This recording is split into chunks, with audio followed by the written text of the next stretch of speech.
Hi, everybody. Welcome to Mormonish. I'm Rebecca. I'm Landon. And I feel like Ganesh is not so often. He should just say, I'm Ganesh, right? I'm Ganesh. I'm part of the team. Part of the team. I know. I feel like we're a threesome. This is awesome. I love it. And I feel like today, Landon, you are sporting some kind of John DeLynn edgy. You've got the brick wall already, and now you've got the edgy urban sweatshirt. This is awesome. I just know it went from hot to freezing cold, Yes. so I put a Yes. sweatshirt on. No, It's it's raining, absolutely, it's yeah. cold. No, Utah's crazy today, and I would be wearing a sweatshirt, except for that I have like 47 ring lights around me to, even break even visually. So I'm very hot from all the ring lights that are blasting on me. So anyway, we are so excited to have Ganesh back again. And like most of our podcasts that we do with Ganesh, it always starts with kind of a conversation. We're just talking about something or texting back and forth, and we're like, has anyone ever done anything on that? I don't think so. And then Ganesh always says, I'll make some slides. Which we love, right? We love that. So this is another one of those that, just kind of came up in conversation, and Ganesh had some brilliant thoughts about it. And we're like, please, yes, let's do this. This is going to be great. So let's just let Ganesh, why don't you introduce a little bit of it, and we'll go right to your slides. I think you guys are all going to find this fascinating as we did when we reviewed it before taping. Well, hopefully, this is going to be a really interesting podcast. I mean, we've seen in the news a lot about the idea of, way too far forward. The this great conundrum that's happening in the church, particularly with faithful members, around some of that early history with Joseph Smith and Brigham Young.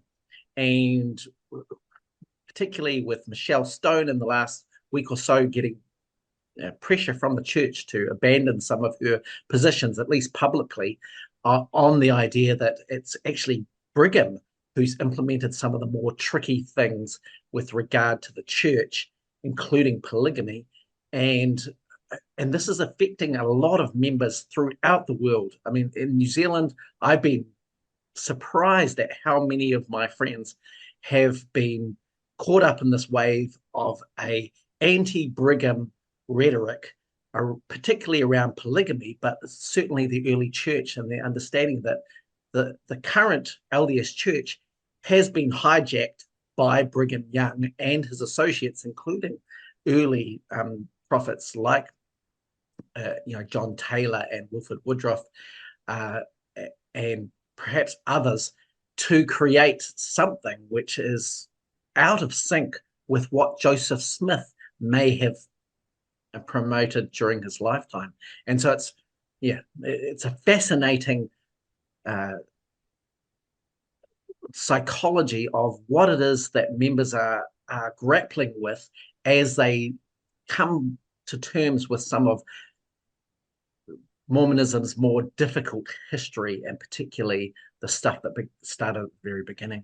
Yeah, and I think it's so interesting. Like you said, just you'll be in a conversation maybe with somebody who's faithful, and they'll suddenly just say, well, it was Brigham. I mean, this idea is catching fire. It's everywhere among all kinds of different faithful Mormons. And I think back to the first time that I ever that Landon and I both, I think, ever became aware of Michelle Stone. And we had gotten tickets to the premiere of Who Killed Joseph Smith Part 2.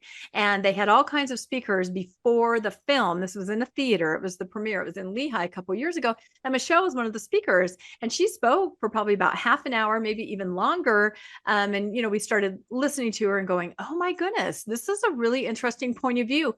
We really didn't know much about it prior to that. And everybody in the audience packed.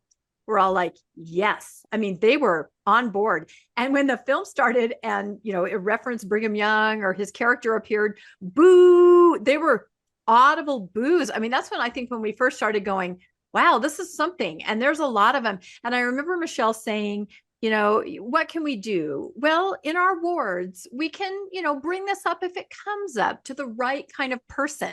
So it made me almost feel like, it's like, hey, and I think that was years ago, 3 years ago, 2 years ago. Since then, I hear this all the time, just from the rank and file members. So you're right. It has caught fire and it's everywhere. It's like a fact to people. Do you feel that way, Landon? I think the psychology isn't that different than what they do with other things. I think Brigham Young is the Old Testament of prophets. You know, whenever there's something in church doctrine, you read something, you go, oh, that's the Old Testament. We get to ignore that. And I think that it's that way with Brigham Young. Oh, that's Brigham Young. We all know he taught some weird stuff. That doesn't count. Joseph Smith is like the Book of Mormon. He's the A game. He's the A prophet. So he must be protected at any cost. But Brigham Young is the Old Testament. We can look at it, laugh at it, say, yeah, sure, he's a prophet, but we don't have to really believe what it says in there. And I think it's that way with his prophecies and the things, his doctrines. And then Brigham Young's taking a bit of a hit. He was kind of portrayed as this lovable rogue, and of course there's a lot in Utah that rides on him, Mm-hmm. right? Utah State, the Brigham Young University, the wide streets that you can turn a wagon train on. Like there's this idea that is quintessential to Utah society. So the idea that Brigham is being branded as a villain is actually quite an interesting dynamic shift, for the church, and it's quite a difficult one to combat, considering that there's as the church becomes more transparent about its history, it's more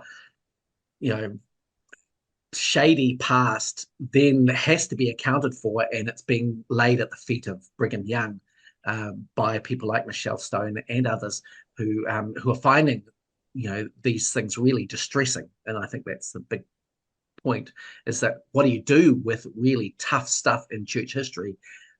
You've got to explain it somehow, and somebody's got to take the fall. It's got to be Joseph or Brigham, or we've been able to talk about the anti-Mormons for a long time and suggest that this is all just a conspiracy against the church. But actually now with the Joseph Smith Papers Project, these things are laid out for people to investigate themselves, being endorsed by the church, and they're finding some pretty difficult things to reconcile. Yep, as they say, Gail Miller is the one that's going to take the church down, because the Miller family is funding the Joseph Smith Project. But the big problem is it's the Brighamite branch. So can you really turn on Brigham? It's the Brighamite branch. It's very problematic. And that's why the church is coming down hard on people like Michelle Stone, because really the church has no future if Brigham is not regarded as something special and prophetic. It's a losing game. But we also can't lose Joseph either. So that's So they'd rather just not talk about it, and that's what this is all about. Don't talk about it. Leave the past in the past. Yep, absolutely. But of course, we've got a number of people talking about these things that those that we've already mentioned. But there's been a number of back and forth with particularly Mormon scholars and historians who are saying, no, we've got to really look at polygamy and lay it at the feet of the right places. And also, there's a number of podcasts, RFM and Bill Reel and Dan Vogel did a podcast recently trying to dissuade this momentum that is building against Brigham Young, and lay it at the feet of Joseph instead, really. And we see Dan Vogel spending a lot of time, trying to combat these kinds of things. Even the church, at some degree, in the background with the forthcoming release of the William Clayton journals, also trying to give a greater narrative, which will hopefully be transparent. But that does make other people, particularly Joseph, prone to criticism, which is also problematic. Yeah, if those journals ever come out, I say it's a big if. I've talked to Robin Jensen. He's the principal on that, and he assures me and assures everybody that they're working on them. That there's actually quite a lot behind the scenes that needs to be collated to do it. And they're trying to be thorough, incredibly thorough. So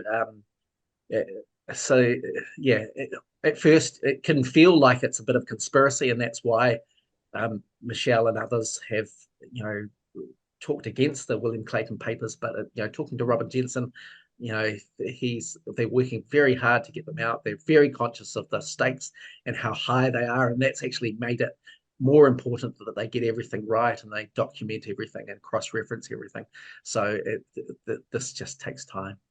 And I just question why the LDS Church would want those to come out. I mean, honestly, I guess it's the good, the bad, and the ugly of Joseph Smith. Yeah, well, actually, most of talking to Robert Jensen, 95% of the tough stuff is already out in the public arena anyway. So it's just trying to put it into context so that it can be historically accurate and a reliable source, and that's what's taking the time. So they're not expecting it to give us any more surprises than what has already been effectively leaked to the public anyway. But they're hoping that they're able to provide enough background information so that you can put it into context, understand it well, and for it to be it's not going to be great for the church, but at least it's going to, give solid understanding answers.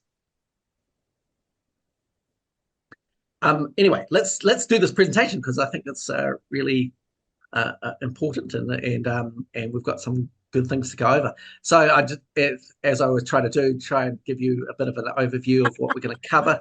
Love that and picture. This is Jesus, the vengeful Jesus, because that's our 3 Nephi chapter 9 Jesus, and also our Jesus of the Doctrine and Covenants, who's going to sweepingly do vengeance with the Book of Mormon. Because I think one of the big things is that we often, and at the moment, there's all of this rhetoric to lay a violent, egotistical Jesus at the feet of Brigham Young. And actually, there's plenty of that in the Book of Mormon and the early Doctrine and Covenants, which doesn't have anything to do with Brigham Young. So that's why I use that picture, but hopefully fun. So we're going to just talk about why this has become such an issue, talk about our monogamy affirmers or our polygamy deniers, depending on which adjective you want to use. There are some things that those who are trying to defend Joseph suggest about Brigham Young that I think we should be looking at how Joseph did these things. And these are, doctoring records, impropriety, murder and conspiracy, Adam God doctrine, priesthood restriction, slavery, misogyny, treason and theocracy, and then ego and violence, and then we'll wrap it up. So hopefully this will give us some really good understandings of the issues and where they've come from and how they're being played out in the church, in the early church, and then also into the Brigham Young space. And these are all things that Brigham Young is accused of doing. This is what they're saying. He did all of these things, but you have a different point of view here, which is great. Correct. So why is this an issue? Well, it really has to do with the church being more transparent as part of the Joseph Smith Papers project and releasing information. Of course, this made world news on November the 11th, 2014, when the church issued its Gospel Topics essay about Joseph Smith being a polygamist, which came as a surprise to lots and lots of people.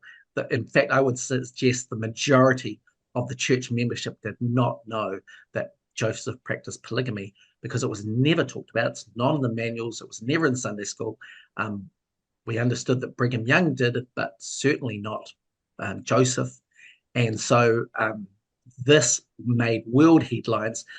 This was the front page of the New York Times.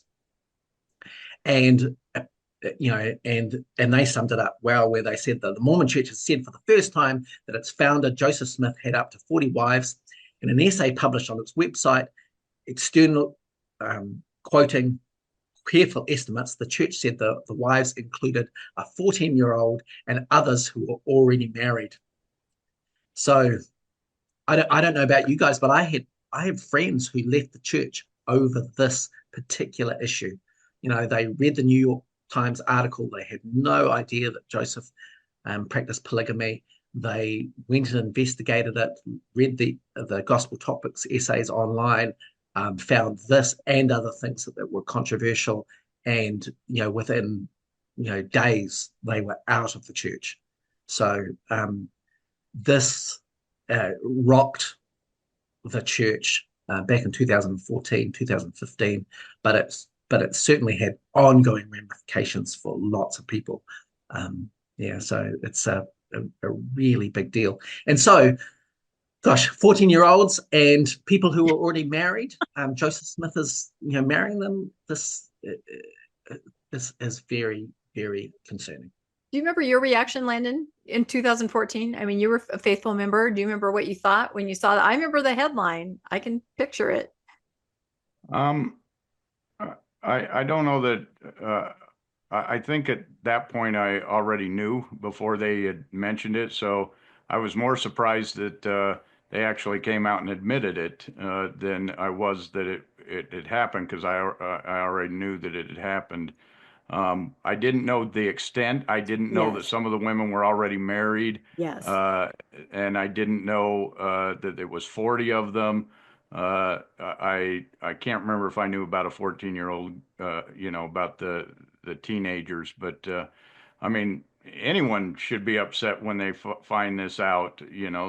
That's not what we were taught. And if this is what we were taught and this was okay, why weren't we taught it was okay? But it was hidden, and that's what upset me more than anything, was the fact that it had been hidden, and the church knew about this and intentionally kept it quiet. That's what upset me so much. Yeah, I just remember thinking, I mean, I've always talked about how I was agnostic from birth. And anytime I'd find something out about the church that I didn't know, or something that was revealed, I'd go, I knew it. I was like excited to hear that it was finally out in the public. But I remember thinking, this is why they've created this love story narrative with Emma and Joseph that didn't exist when I was growing up. When I was growing up, Emma was a villain. She was, hadn't been faithful, had stayed behind. And then they started this, this love story. Remember that movie at Temple Square, Legacy? And all of that? Yeah, exactly. And I was like, that's interesting. And I thought, okay, this is why they had to create that love story narrative as a smokescreen, because of this. And now, here's this, and it opens up the whole Pandora's box right there. So yeah, that was fascinating. You're so ahead of the game, Rebecca. I am. I can see around corners. Yeah. Prophetic. Prophetess.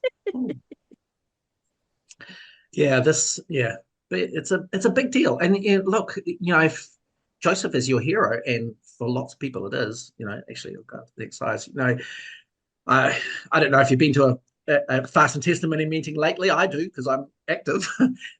And people talk about Joseph in endearing terms, the prophet of the restoration, responsible for, them being able to know about, these precious gospel truths. People cry at the pulpit, every fast Sunday about Joseph. It's a big deal. And for lots of members who, even if you're aware of, tricky church history,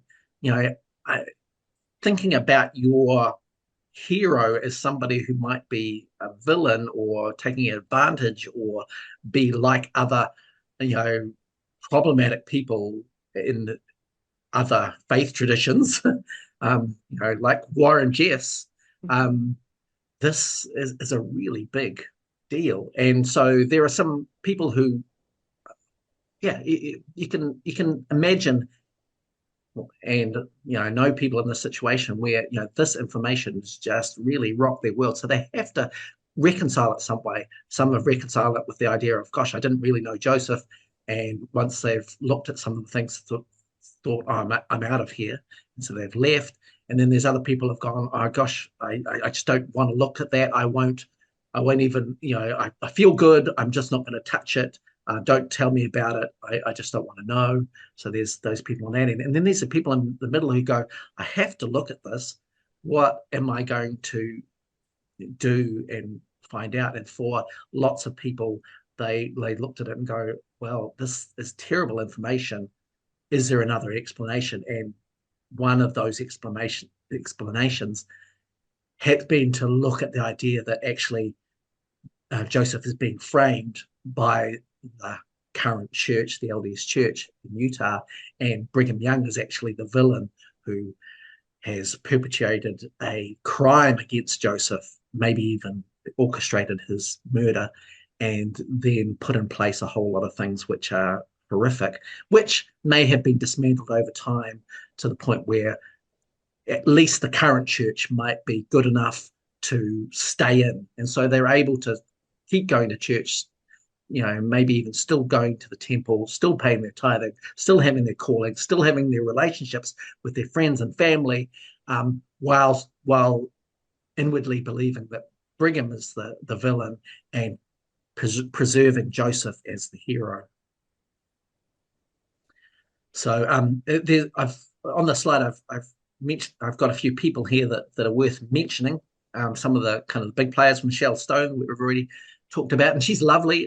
She's a friend of yours. I've met her in person, and we're good friends. We communicate, and although we have differing views, we always have a nice spirited debate, and she is incredibly interesting, thoughtful, knowledgeable, and lovely. So it's great. Some people, some of my friends even, have taken this conflict and decided that, well, if Brigham Young hasn't performed and he's the villain, well, actually maybe Joseph is the person that we should adhere to, and so they've formed under the idea of the remnant, and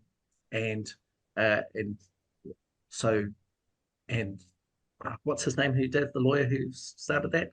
Is it Denver Snuffers Group? Denver Snuffer, sorry. Yeah. Blank. Yes, Denver Snuffer, and that's his picture in the middle at the bottom. And followed him in the idea that Joseph Smith is right, and the Brighamite branch is basically evil. But for those who wanted to stay, of course, they had to find other ways to do it. So we've got Rob Farrington in the corner at the top, who's was an IT person for the church, and kind of suggested that actually lots of the documentation that the church had been doctored by Brigham Young, and highlighted some of that. We've got Jeremy Hoop, which we're going to watch a video of him in just a second.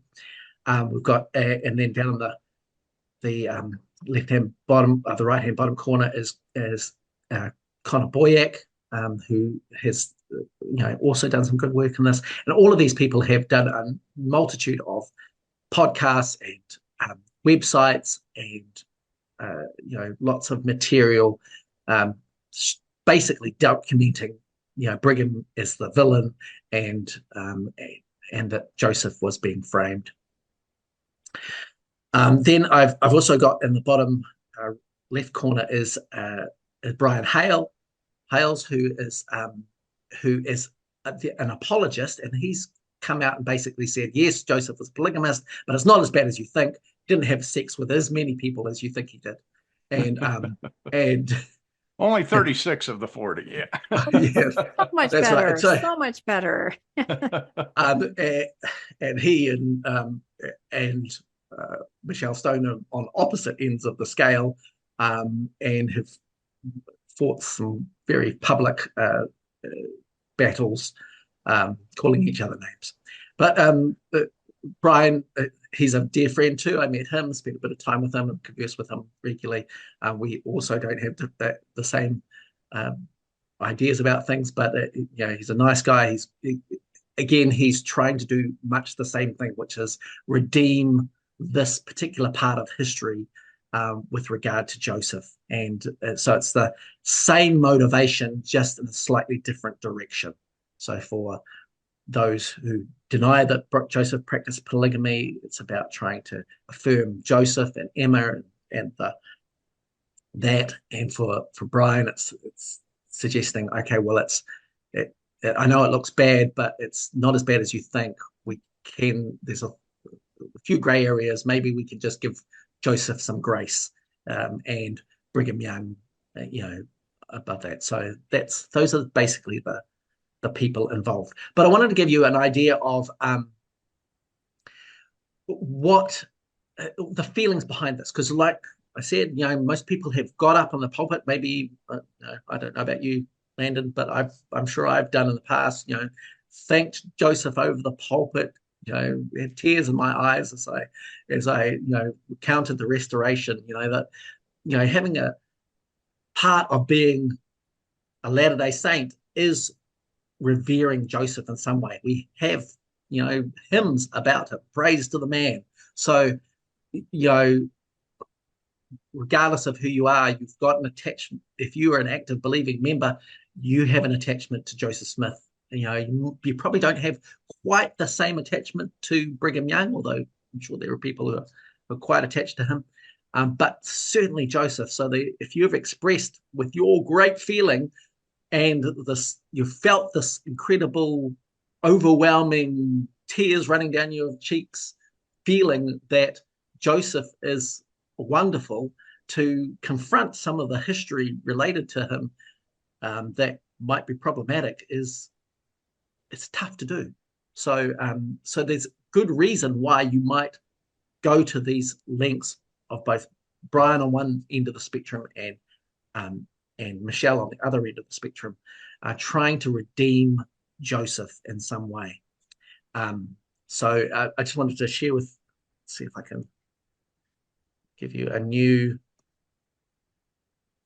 Yeah, I don't know. I think the affection for Joseph, I mean, he is the founder while you're pulling it up, but I feel like we've known his story since he was a little boy. You know what I mean? People get very emotional. I remember the first time I saw somebody just lose it. It was a bishop of mine, and it was a priesthood commemoration testimony meeting. And he was just openly sobbing about Joseph as a child. And, and I was just like, good heavens. I mean, here's this grown man just completely having to stop and sob and putting his hand. And I just remember thinking, wow, I have none of those feelings about Joseph Smith at all. I was always very practical about it, but I still remember it because it was so impactful just to see, like you said, a grown man reduced to sobs over the story of the young, uneducated farm boy. It's kind of an archetypal character that evokes sympathy, and it's romanticism, and it's very interesting. Did you ever cry, Landon? I don't know, cry, but you certainly got emotional, especially on your mission where you had to tell that story over and over and over and convince people that he was something amazing and that he did something incredible. And so, after 2 years of telling that story every day, multiple times a day, that's what the mission's for. It gets you into that mode of, oh, this man's special because I told it for 2 years to people.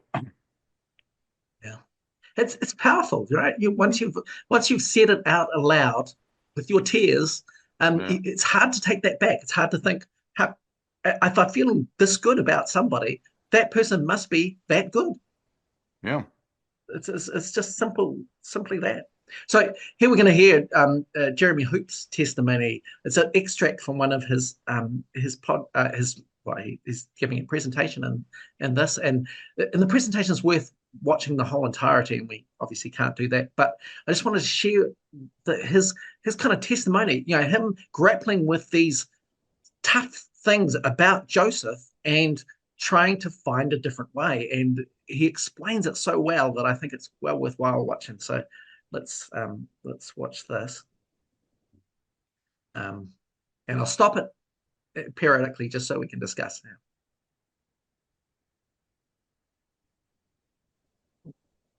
Practiced polygamy. The notion that he was a polygamist is wholly incongruent with Joseph also being a virtuous man. If he did as accused, he was also a rank adulterer, because he supposedly married single women like Fanny Alger and then sent her away to marry another man with whom she bore 9 children. He supposedly put away Sarah Ann Whitney and arranged for her to marry Joseph C. Kingsbury while Joseph was still alive. She would later marry Heber C. Kimball, bearing him 7 children. Joseph allegedly married other men's wives without their having been widowed or divorced. How is any of that consistent with the Lord's own condemnation of divorce? How is it consistent with the alleged revelation on plural marriage? If Joseph did as accused, then he also flatly disobeyed the revelation he purportedly received. In section 132 of the LDS Doctrine and Covenants, you find no permission to marry other men's wives or to divorce or put away any existing wives.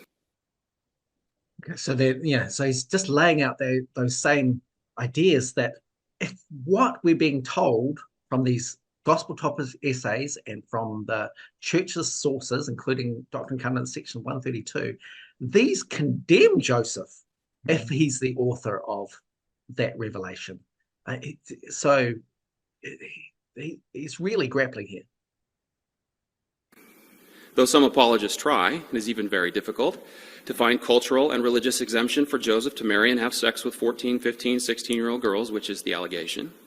He's talking about Brian Housley. Yeah. Joseph supposedly attempted to hide many of the rumored marriages from Emma. How does that comport with the law of Sarah? That would give Emma the right to choose the wives and sanction the marriages. I completely understand why so many people lose faith in the restoration.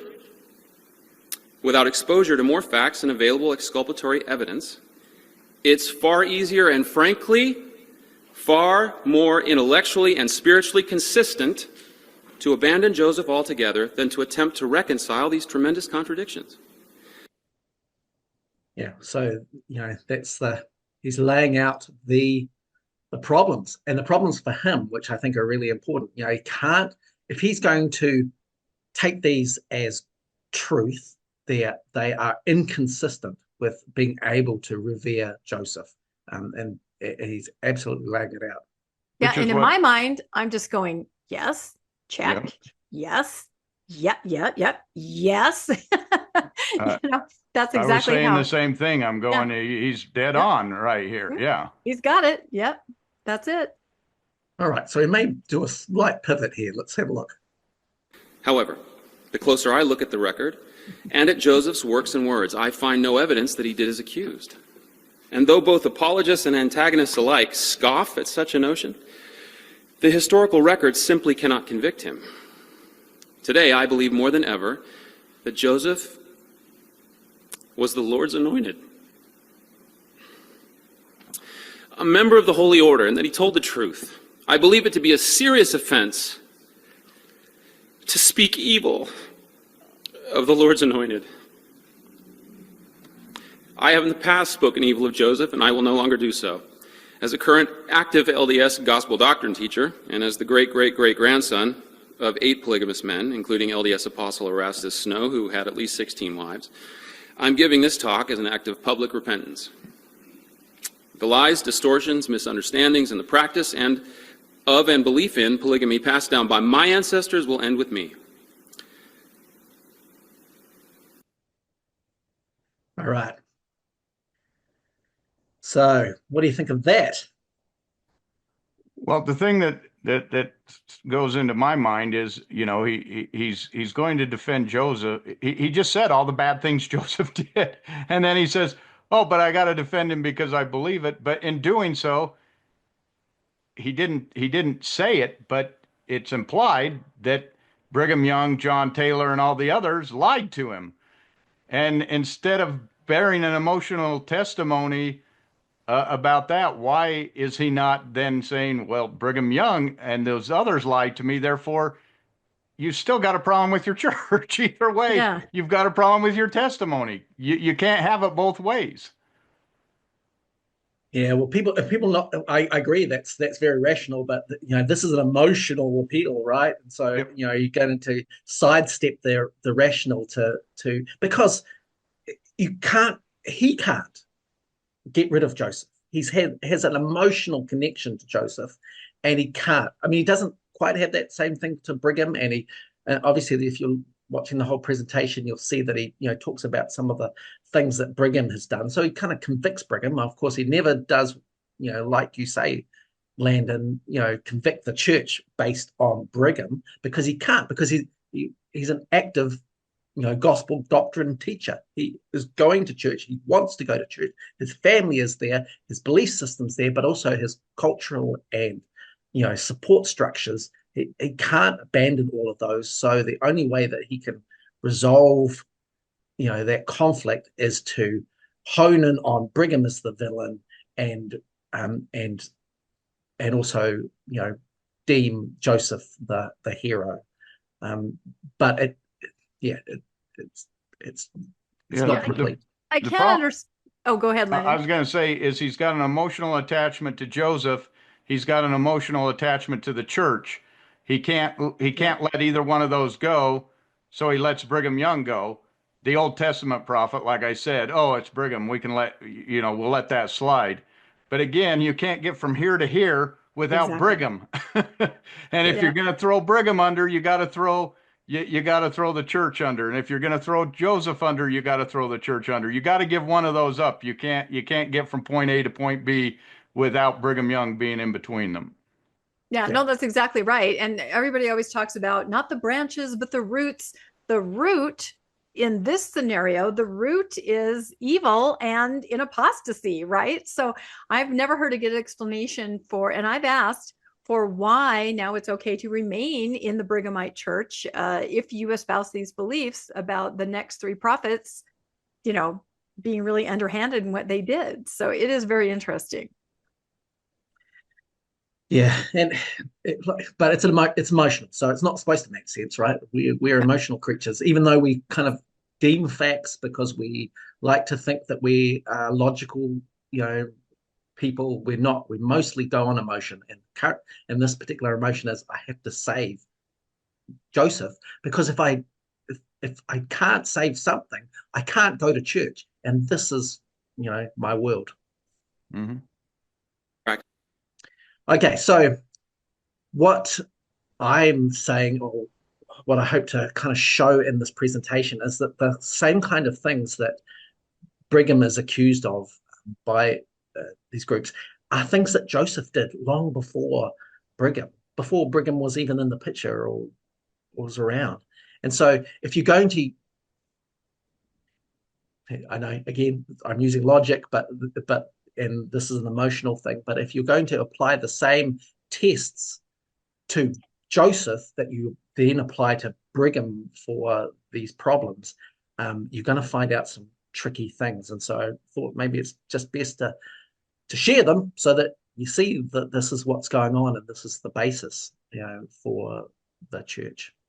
Yeah, and this was the impetus for this entire podcast, is our discussion where Ganesh just threw out there, everything they accused Brigham of, Joseph had already done independently of Brigham. And we started saying, well, like what? Kind of talking it through. And this became the presentation, because you're absolutely right. Independently of Brigham, Joseph had these behaviors long before. And actually, we're not going to talk about polygamy per se, because this is covered by lots of other people and lots of other forums, and particularly all of these essays. We're hopefully going to give you something fairly decently new, but polygamy is in the background. That's the one that has sparked this for lots of people. But then they've found other things that they can see that Brigham has done, and that they put conspiracy and malice onto, which I think we'll see that if we're going to paint with that broad brush, we're going to capture Joseph at the same time. So here's a kind of the first slide I've got, and one of the accusations for Brigham is that he doctored the records after Joseph, and that is true.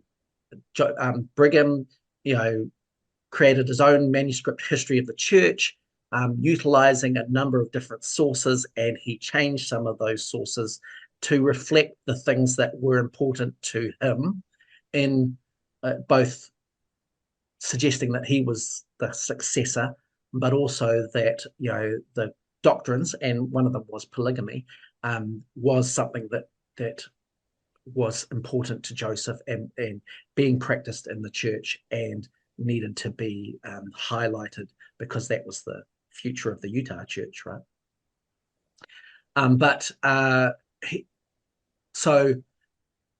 And yes, he used his own agenda to do that. Is that fair? Well, that's generally what histories do. We utilize them to talk about how our present is useful or justified. And so Brigham certainly did that, and lots of other people did that too. Brigham was not alone in that. And was it nefarious? Perhaps in some areas, but mostly it was just about making sure that his agenda was satisfied. But if we're going to condemn Brigham on this basis, we are going to first have to look at Joseph. And there are hundreds of times where Joseph changed the historic record on lots of different ways, because, between when he created the church in 1830 to when he died in 1844, some of the things that he talked about just didn't come to pass. And so he changed the record to make it look more prophetic, to make it look more accurate, to further an agenda which had come up, or some kind of change or evolution in his mind. And so I've given a few examples of this, and perhaps Landon, do you want to start us off and just kind of go through some of them, and we'll talk about we'll go through the slide and then we can talk about them as we go. Yeah, so these are some of the revelations that he doctored. Revelation book 1, 1830, the city shall be among the Lamanites.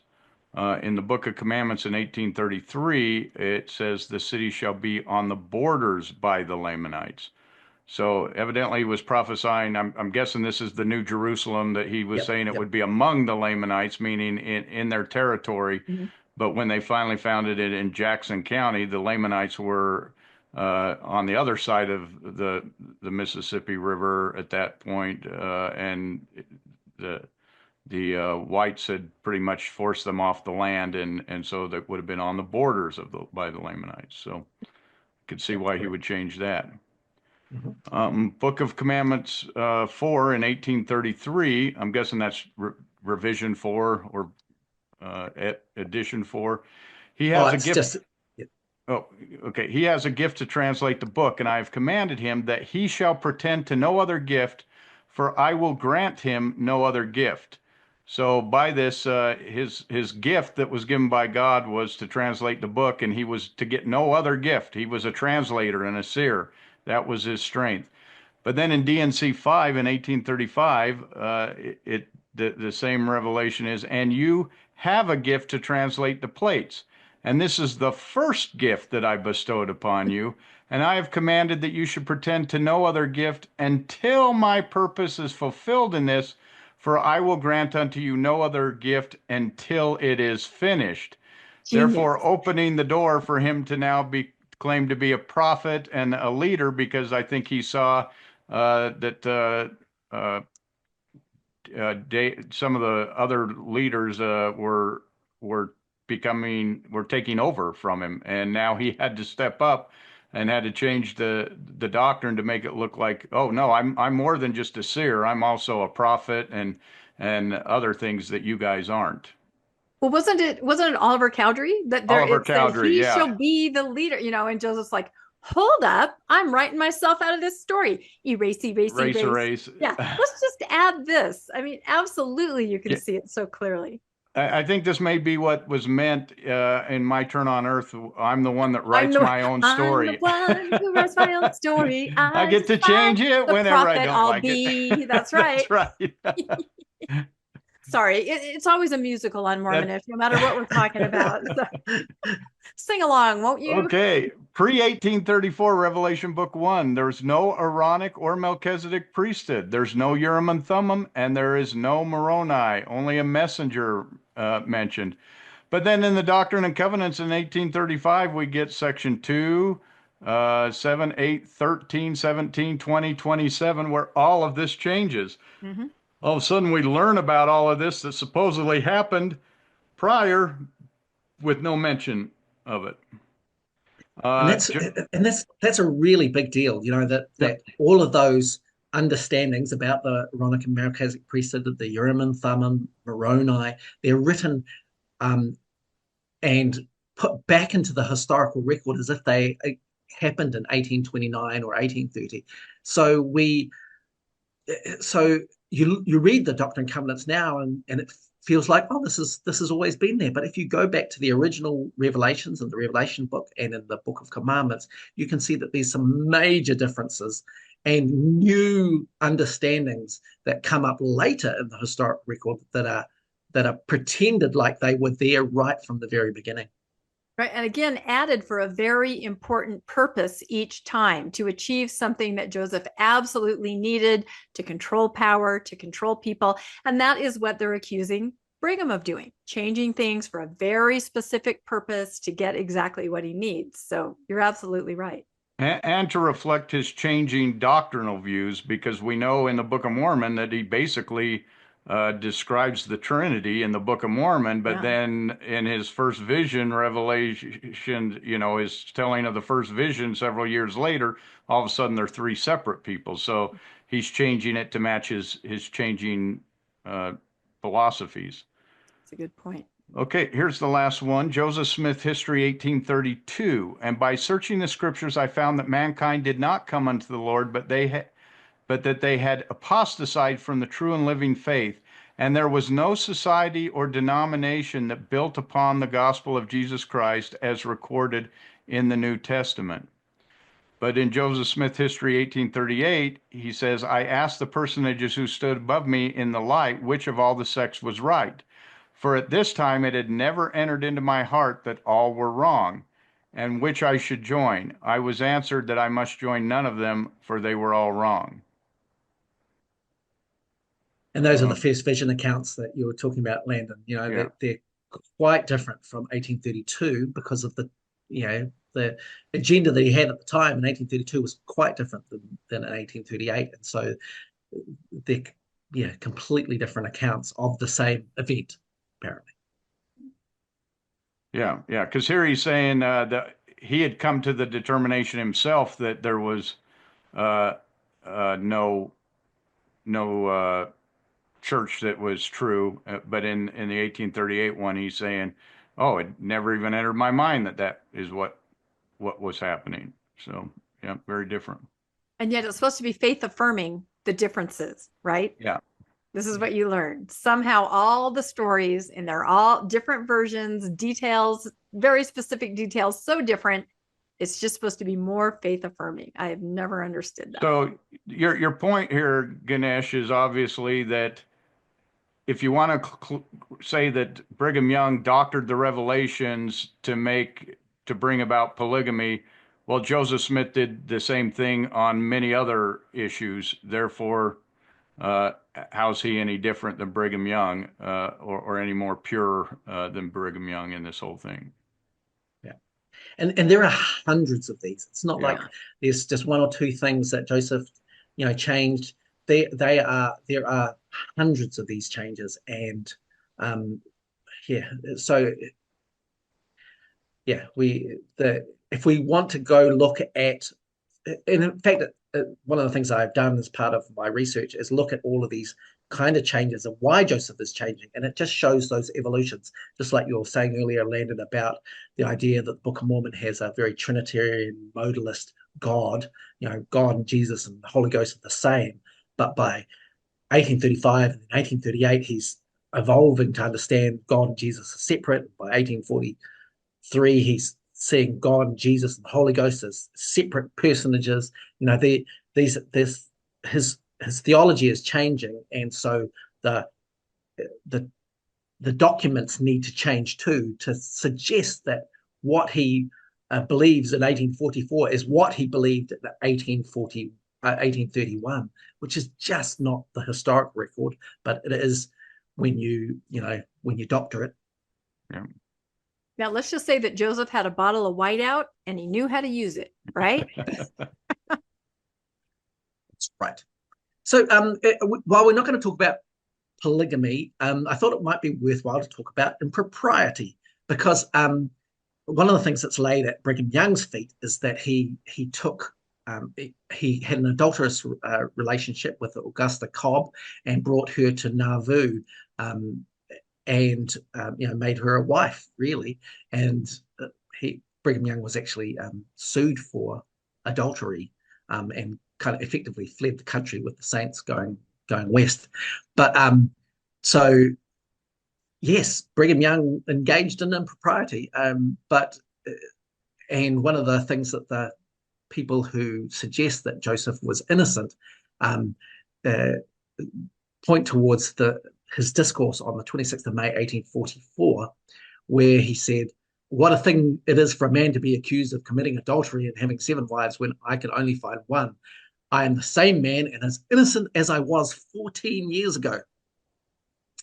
And I just wanted to highlight that that's something that comes up a lot with people who monogamy affirmers. But the interesting thing is that Joseph said, "as innocent as I was 14 years ago." So he was being accused, as in the early 1830s, for impropriety, for adultery.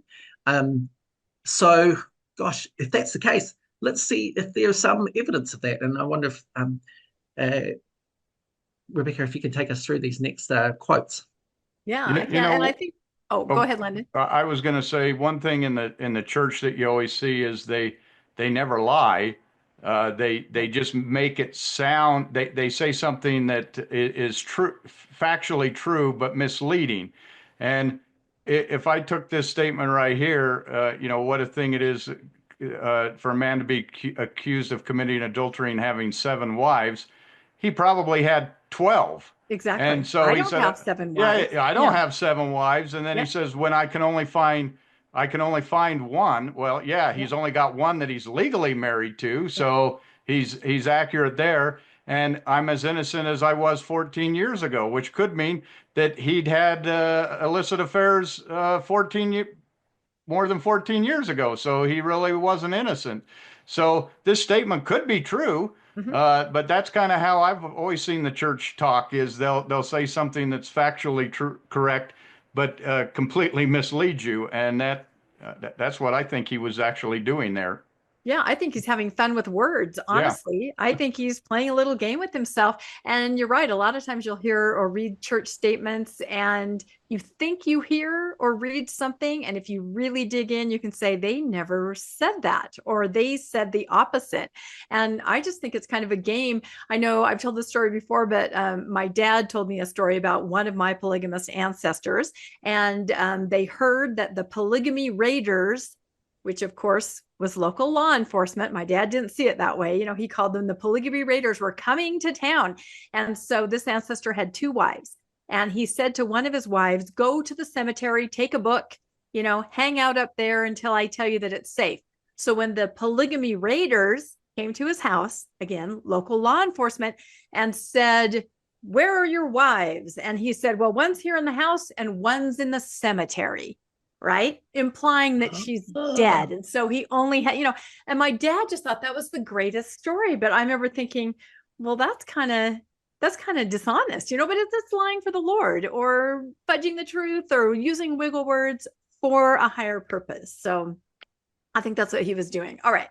Let me read these. Levi Lewis cousin statement, 1834. And what is that? Oh, sorry, that's early Mormon documents. I was trying to give you some. Yeah. I was like, EMD. I should know that. I know every acronym. How do I not know this one? Okay. All right. Been acquainted with Joseph Smith Jr. and Martin Harris, and that he had heard them both say adultery was no crime. Harris said he did not blame Smith for Smith's attempt to seduce Eliza Winters, Emma's friend. Okay. So that's one statement. And if you want to comment about any of these, go ahead. Stop me. Oliver Cowdery, the 21st of January, 1838. This is a very well-known one. A dirty, nasty, filthy affair of his, talking about Joseph Smith, and Fanny Alger's, insinuating that he was guilty of adultery. Interesting how we believe Oliver on all the other things that he said, but then there's this faction where they say, well, in that case, he wasn't telling the truth. So I guess you can have it both ways. Again, you can't throw Joseph Smith under this bus, so you'll throw Oliver Cowdery under the bus. Anyone but Joseph can be thrown under a bus. So yep. Exactly. And I've heard people say, oh, by that point, Oliver was becoming jealous of Joseph and he would do anything to discredit. Yeah, it's always that. The Nauvoo Relief Society Minute Book of the 24th of March, 1842, fight the scandalous falsehoods on the character of President Joseph Smith related to John C. Bennett, who was the mayor. So scandalous falsehoods. Boy, all these big words. It's just terrible. The letter to Nancy Rigdon, circa mid-April 1842, even things which might be considered abominable were right because God gave and sanctioned by special revelation.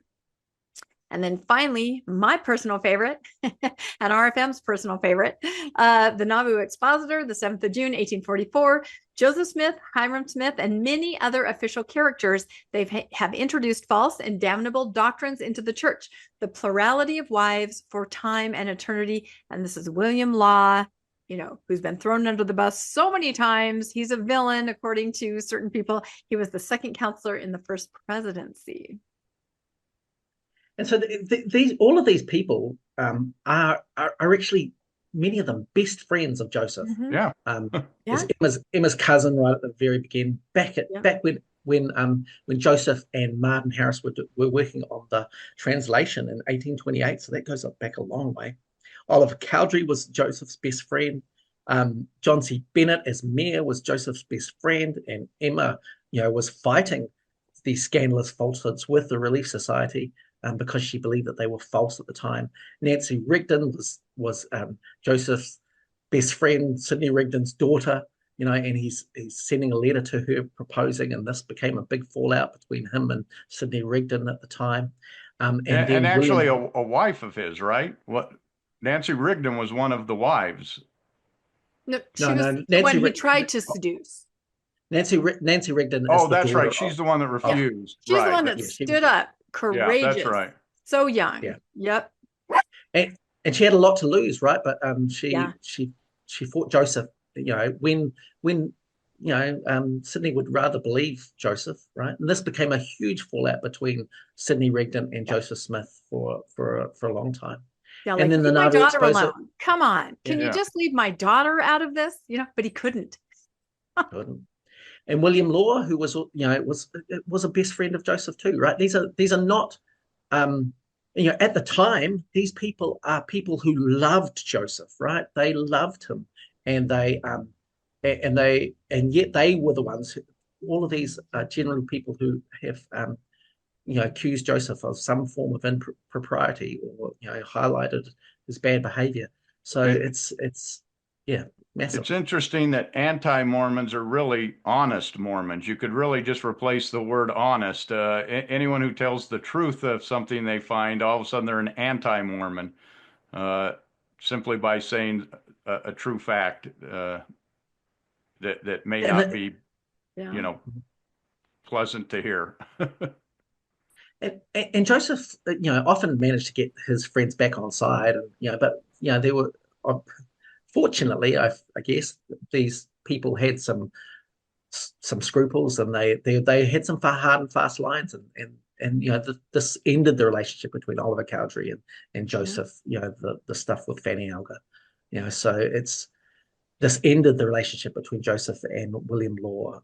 Polygamy. So these are big deals, and it's just really interesting. Anyway, the biggest thing is that Joseph had many accusations of impropriety throughout his life by the people that were closest to him, his former best friends. So this is significant information. And if you're going to worry about Brigham, which I think you should worry about Brigham, you also have to worry about Joseph in this regard. All right. Oh, our favorite, murder and conspiracy and blood atonement. One of the things that's laid at Brigham Young's feet, which is fabulous, is this idea that in Utah there's a lot of killing. A lot of the early exposés from Utah, like the 19th Wife, and there was another one by Stenhouse that were big. They often talked about the ideas that Brigham Young conspired to kill people who were in the way, either because they were speaking out against the church or they were, from outside trying to usurp his authority. And so blood atonement is the name given to that justification, the belief that Jesus did not atone for certain types of sins. So the sinner must atone for these sins by voluntarily or by mercy being killed. Also that Gentiles and apostates' lives were worthless, and under the direction from church leadership, murder could be justified. So, and this is a terrible indictment on the Utah period, particularly the second half of the 19th century, with Brigham Young as leader of the church, that there were a number of mysterious disappearances. Well, the Mount Meadow massacre, this whole thing brings into mind, that how did so many people live with that okay? And to me, the answer is church leadership said it was okay, and therefore it was justified under Brigham Young's teaching and under Mormon doctrine, and that's how they lived with themselves. Yeah, it was just the basis of the vengeance mindset of the church. Yeah, and also the persecution complex that they had. Right, that the gospel, we have a responsibility to defend the church and to defend it to the death, and with the death of other people. But this is a big part of the church, right? It's baked into the founding scriptures, like the Bible. Obviously, there's plenty of death and mayhem, but it's reiterated in the latter days with the Book of Mormon. First Nephi chapter 4, behold, the Lord slayeth the wicked to bring forth his righteous purposes. It is better that one man should perish than a nation should dwindle and perish in unbelief. It was totally justified for Nephi to slay Laban. Yeah, and that was used just recently in Lori Vallow's defense, right? She said to people who carried out some of these wicked, evil deeds that she did, it's time to be Nephi with Laban. So this is used all the time, and here are the origins right here in the Book of Mormon. Yeah, and it carried through to Joseph, right? Joseph, when things got tough and people weren't obeying, he had you can go and look at the court documents for 1837, state of Ohio versus Joseph Smith for threatening to take life. About Joseph remarks against Grandison Newell. He should be put out of the way, or where the crows could not find him. That such an action was the will of God. It was better for one man to suffer than to have a whole community disturbed, which sounds exactly like the Book of Mormon. And these are testimonies by his followers in the court case in 1837. So this is not, like anti-Mormons, or these are people who support Joseph, who are just relaying what Joseph said about Grandison Newell. That these are the kinds of justifications that Joseph was suggesting with the idea that Grandison Newell could be put out of the way.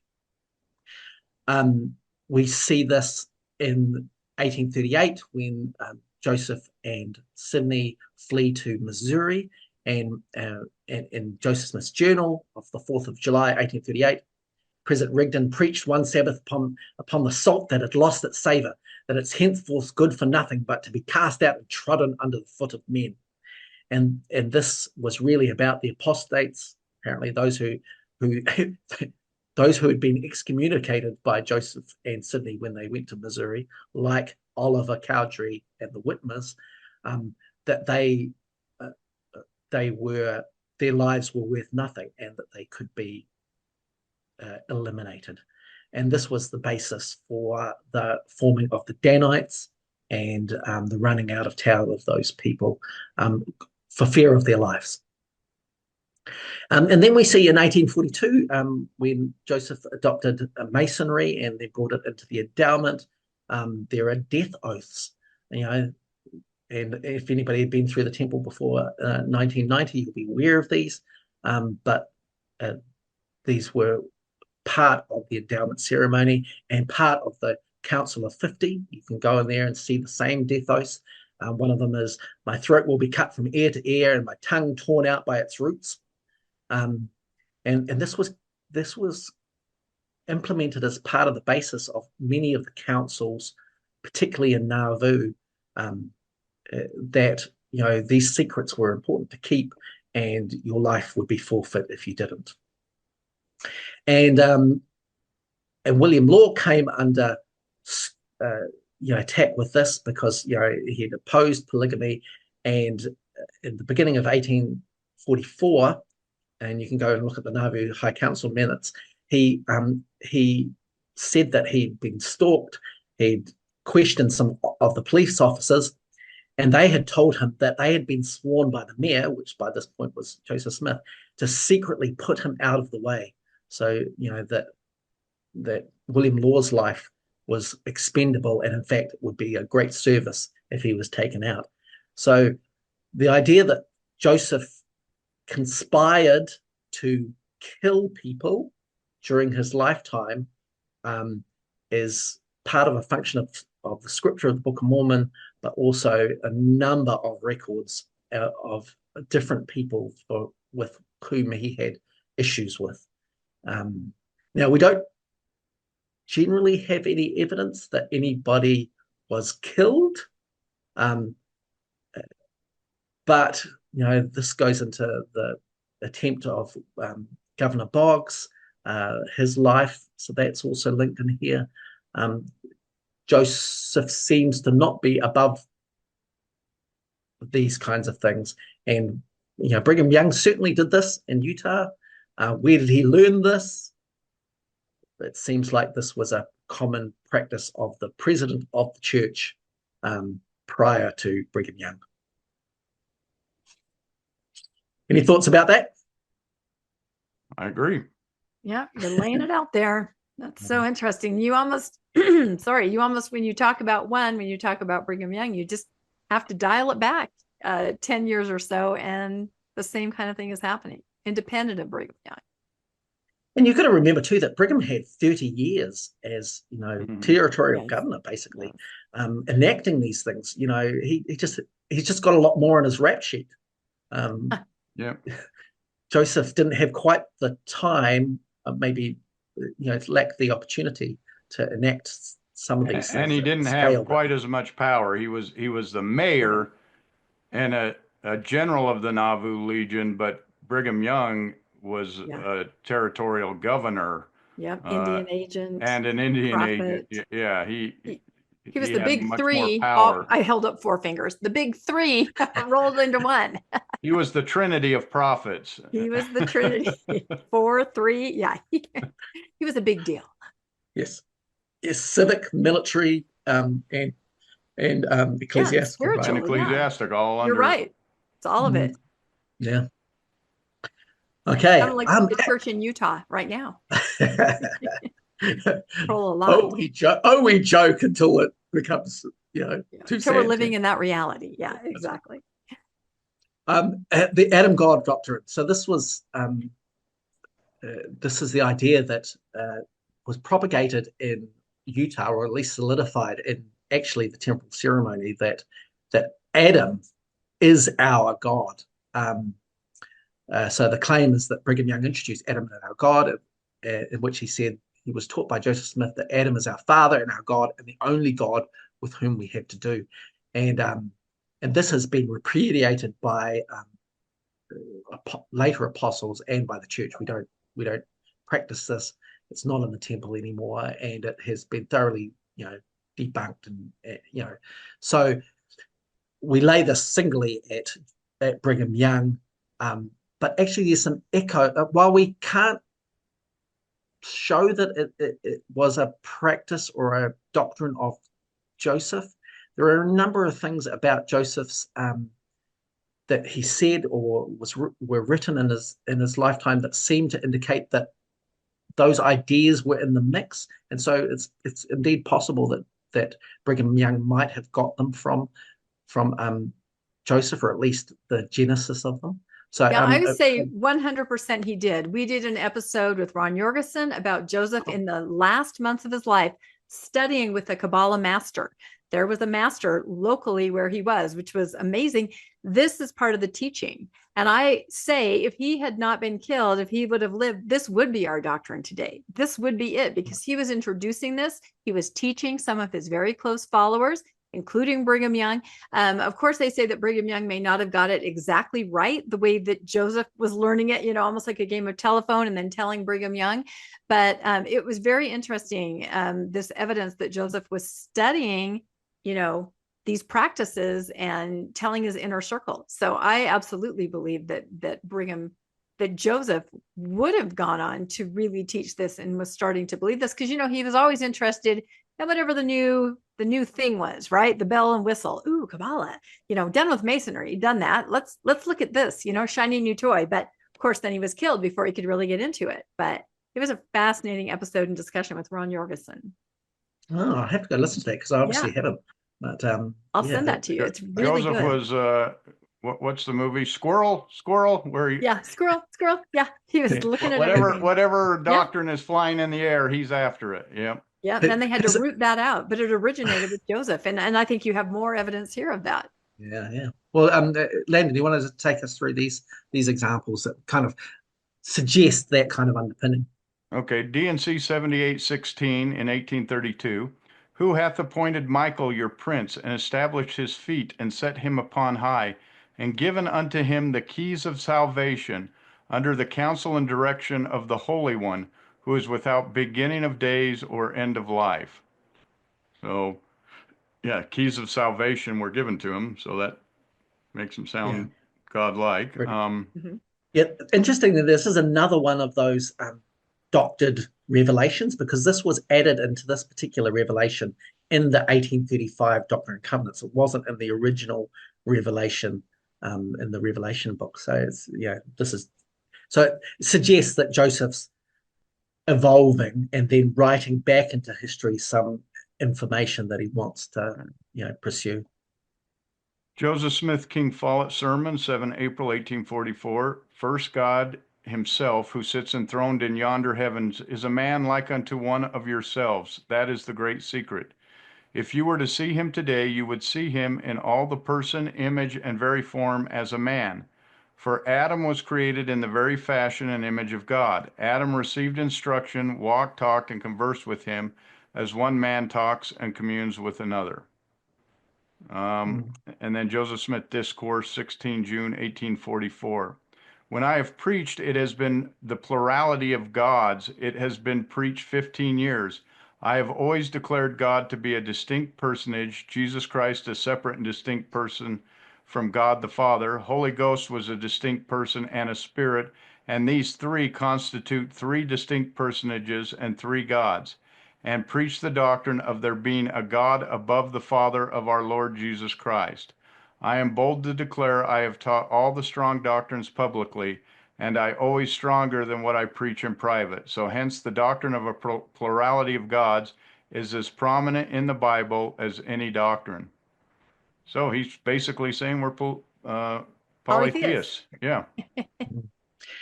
So his idea of God is evolving, and the crazy thing about his statements, right? I've always declared that God to be a distinct personage and Jesus Christ separate. He did not. This is a complete and utter lie.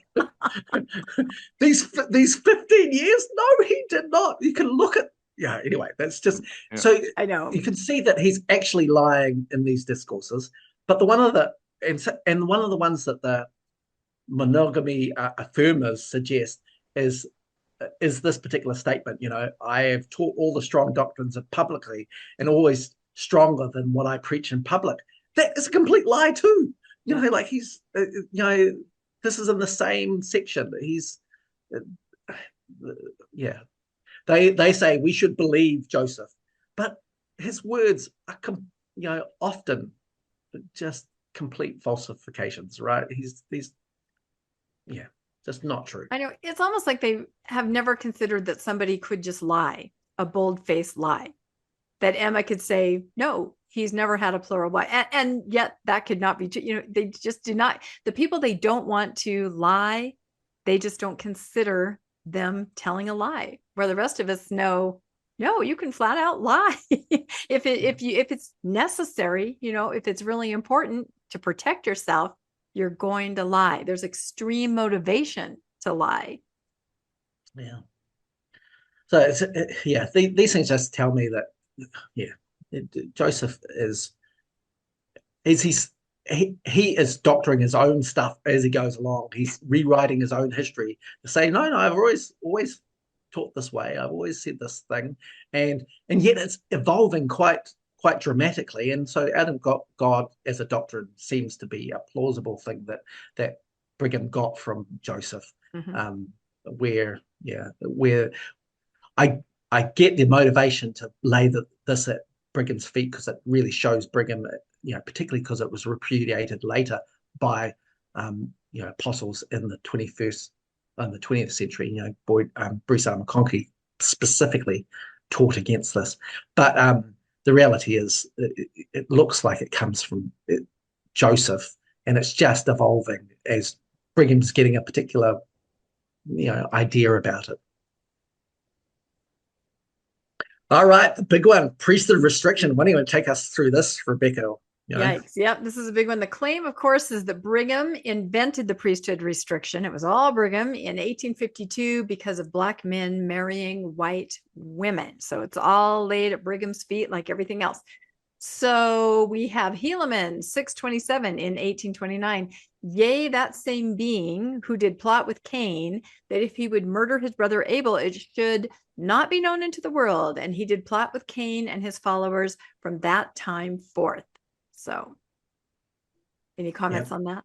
Cain is kind of the next one, to tie it in. Yep, Moses 7:8. This is in 1830. There was a blackness came upon all the children of Canaan, that they were despised among all people. And then 22, for the seed of Cain were black and had not place among them.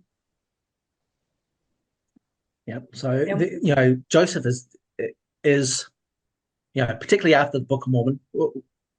And we should state the Book of Mormon suggests that brown skin is related to unworthiness and curse. So that's me to a T. So I just want to put that out here now. But then, of course, post the Native Americans not redeeming themselves by joining the church, they really didn't feature in the early church, and so a lot of that rhetoric against skin color, particularly, and that was the basis of racism against Black people in general, that was then extended and talked about by Joseph in relation to Cain, that Cain doctrine, and we see it more in the next verse.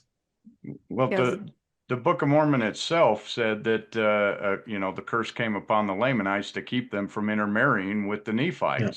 So that's that. Now, they'll argue, well, that's what the Book of Mormon says. Joseph Smith wasn't a racist, but the Book of Mormon came from Joseph Smith's mind. Therefore, that was his belief, was that you wouldn't want to intermarry with people who were dark skinned. Yeah. It's just, he had, Joseph is not consistent like most humans, but those are the bases of his thinking was, brown people are less, Black people are cursed. Black people are the preserved, people of Cain. These are things that are widely present in early 19th century America, and with the basis of, prejudice and, servitude and, those kinds of things. So they're just a part of it. And once Joseph had thought about the idea that there would be priesthood authority, he then codified that as part of the Book of Abraham, and then wrote that restriction into that. Sorry, I'm stealing your thunder, Rebecca. No, not at all. No, and it just when you look at the gymnastics, over the last decade or so to get around all of this, it's exhausting to see that. And I think about the little Book of Mormon readers and books for kids that I had when I was little. All of them portrayed, a darker skin. That's what it showed. It was not a tattoo. It was not, some kind of metaphorical darkness that, and people will say rogue artists, but that's definitely what all of us understood it to mean, for decade after decade. And I read something interesting today. I'm going to have to look into this further. I've been seeing it pop up over the last couple of weeks that the translations of the Book of Mormon for the converts and investigators in Africa are leaving out some of these verses, the more problematic verses. And I don't know if that's true. I've seen people do comparisons. I'm sure we'll see more about that, but wouldn't that be interesting? That's almost an admission. If you're going to leave that out, that's admission that it's very problematic for these new converts and investigators in Africa. And if that's true, President Nelson is no different than President Young and President Smith. There it is. We have the exact same thing happening. Yeah. Good point. Crazy. Very good point. It is. Yeah. And again, I mean, that's not confirmed. Some people are just, kind of looking at comparisons, but that seems extremely interesting. We'll have to look into that more. So, okay. Abraham 124, this is in 1835, from Ham, sprang the race which preserved the curse in the land. 26, Noah, his father, who blessed him with the blessings of the earth and with the blessings of wisdom, but cursed him as pertaining to the priesthood. So there it is again. And then finally, Joseph Smith, instruction on the priesthood in 1840, the power, glory, and blessing of the priesthood could not continue with those who received ordination only in their righteousness continued. For Cain, also being authorized to offer sacrifice, but not offering it in righteousness, was cursed. It signifies then that the ordinances must be kept in the very way God has appointed. Otherwise, their priesthood will prove a cursing instead of a blessing. And, Joseph did ordain some black men to the priesthood, and that's been hailed as the idea that that Joseph didn't practice a priesthood restriction and that only Brigham did. But I think the historical record suggests that, Joseph had the same prejudices against black and brown people that Brigham did.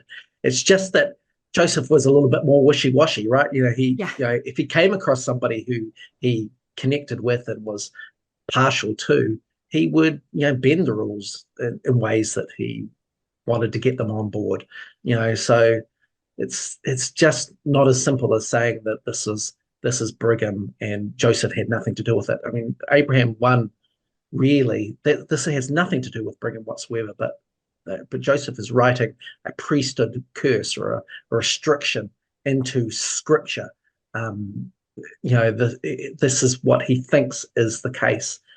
He didn't always obey his own, things, but he certainly believed them, and at various times, codified them into Scripture, which then Brigham just took to its natural conclusion, which was, if we're going to restrict these people, particularly from the temple, because we don't want them to practice plural marriage, which effectively the temple was the site of polygamous marriage, right? You could get married anywhere, but if you want to get polygamously married, you had to use a temple, and that's the basis for the restriction on black members having the priesthood and being able to be an ordinance in the temple. Yeah. Were you going to say something, Landon? I thought you had a comment. I was agreeing. I hadn't realized that Abraham 124, but that's clearly a forerunner. If you read that as Brigham Young, and you say, Ham's offspring were cursed for the priesthood, and you would implement it. But that would have been taught by Joseph Smith. He's the one who made up Abraham, And I say made it up because we have the scrolls and we know that nothing in the scrolls says what he said. Therefore, he made this up. It was a catalyst, Landon. Get on board. It was a catalyst. Yes. Landon, this is God. This is God speaking. What are you talking about? Yeah, come on, Landon. God, let's remove him from the podcast right now. Then, if God is speaking here, then God is the one who said that the scrolls were by the hand of Abraham and misled Joseph Smith. Then God is changing the Scripture. So now we not only do we have a problem with Russell Nelson, Brigham Young, Joseph Smith, God himself is making changes to to his own scripture, because he's telling you this is by the hand of Abraham, and we know it was not. So again, problematic if you want to make that argument. Well, and President Oaks at the B1 celebration of the lifting of the priesthood ban did blame God. Said we don't know why God did this. We don't, but it was. You know why you can God. do that? Because Mormons don't have an emotional attachment to God. That's exactly right. They have an emotional attachment to Joseph Smith and Jesus Christ. They'll say the name Jesus, Jesus, Jesus, but not God. God's the God of the Old Testament. He's the old, even though Jesus is the God of the Old Testament, God is that removed God. Right. I have the emotional connection with Jesus and with the Book of Mormon. What a great point. That is a great point. I've never heard anybody get up and weep and cry over Heavenly Father.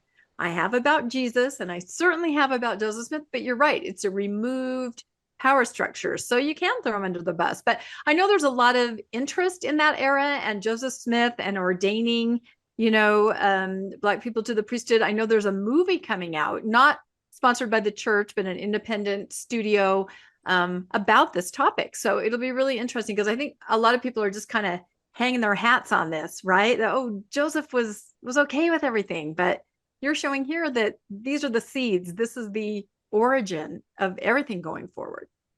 Yeah.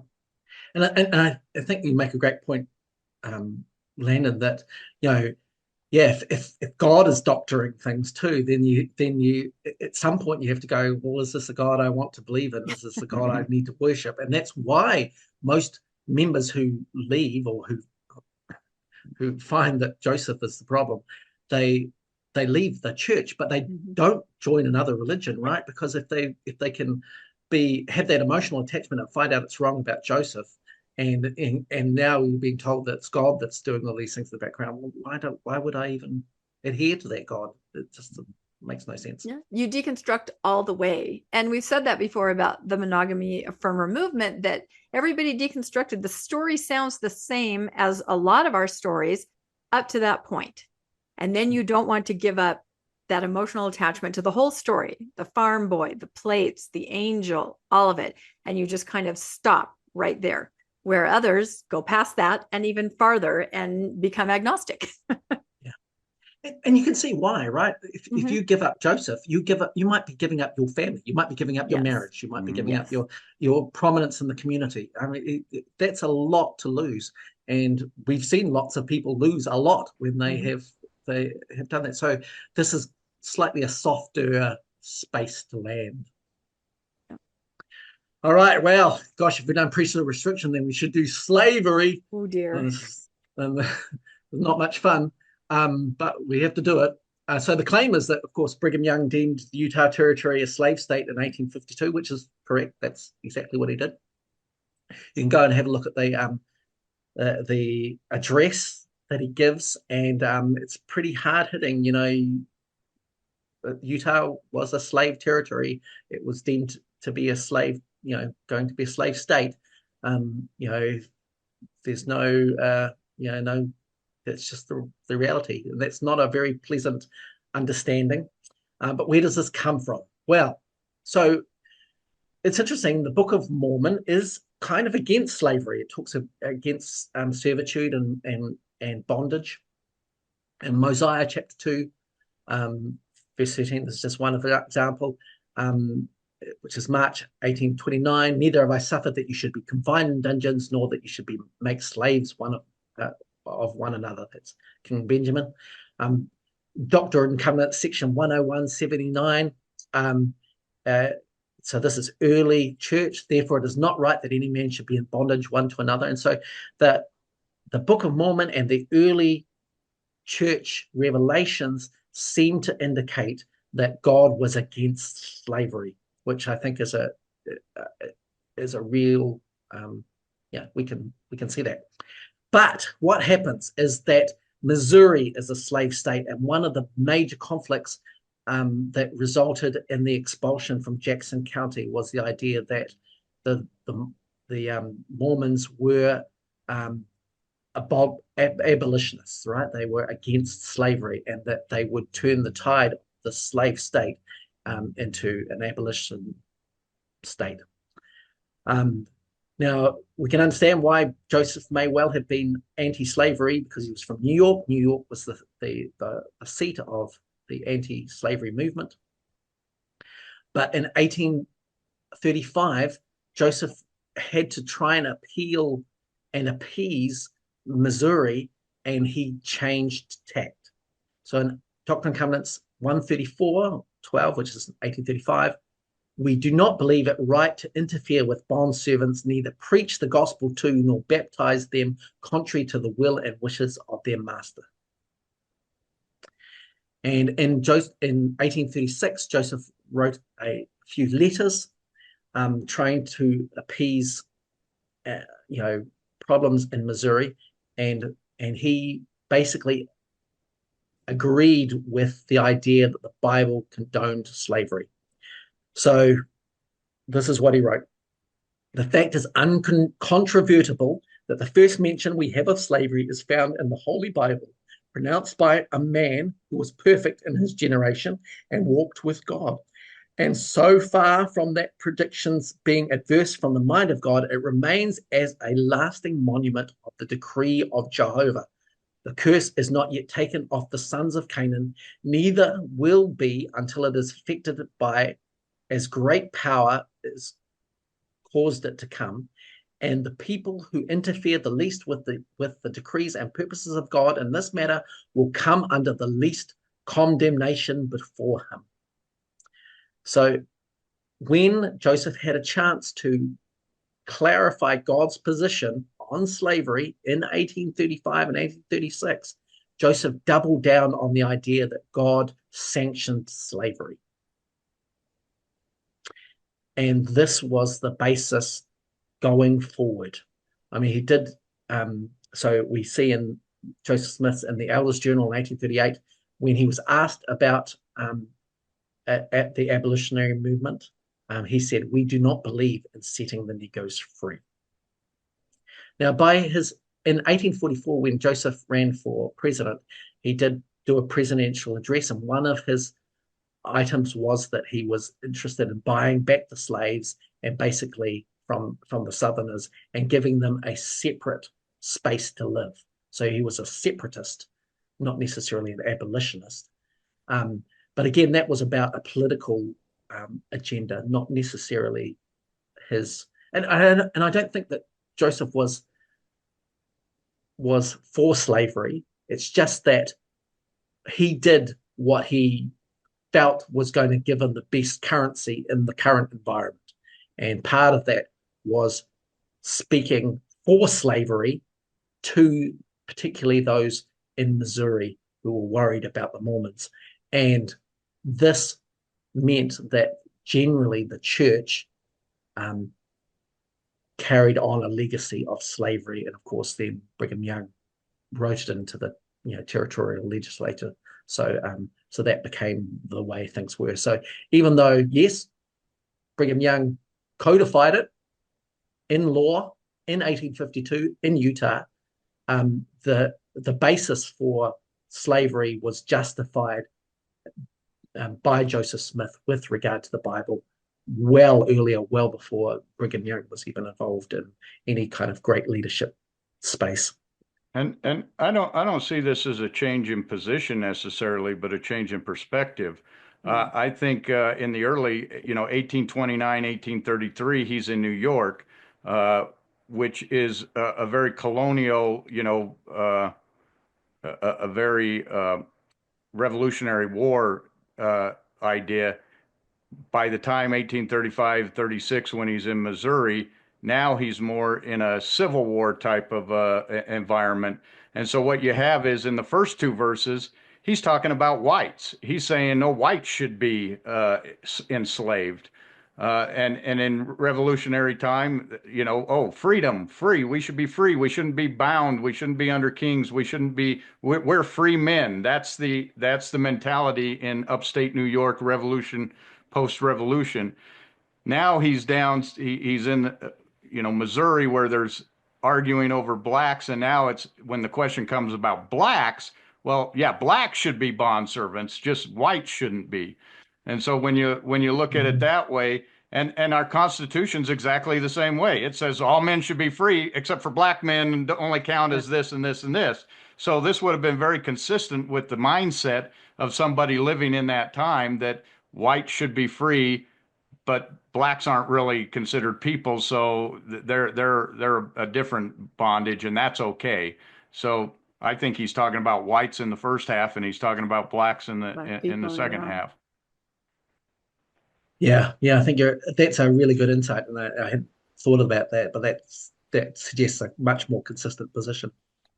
Like it. Okay, misogyny. We just go from good topic to good getting topic. Worse and worse. maybe I'll let Rebecca take us through this one. Oh, perfect. Of course. Misogyny.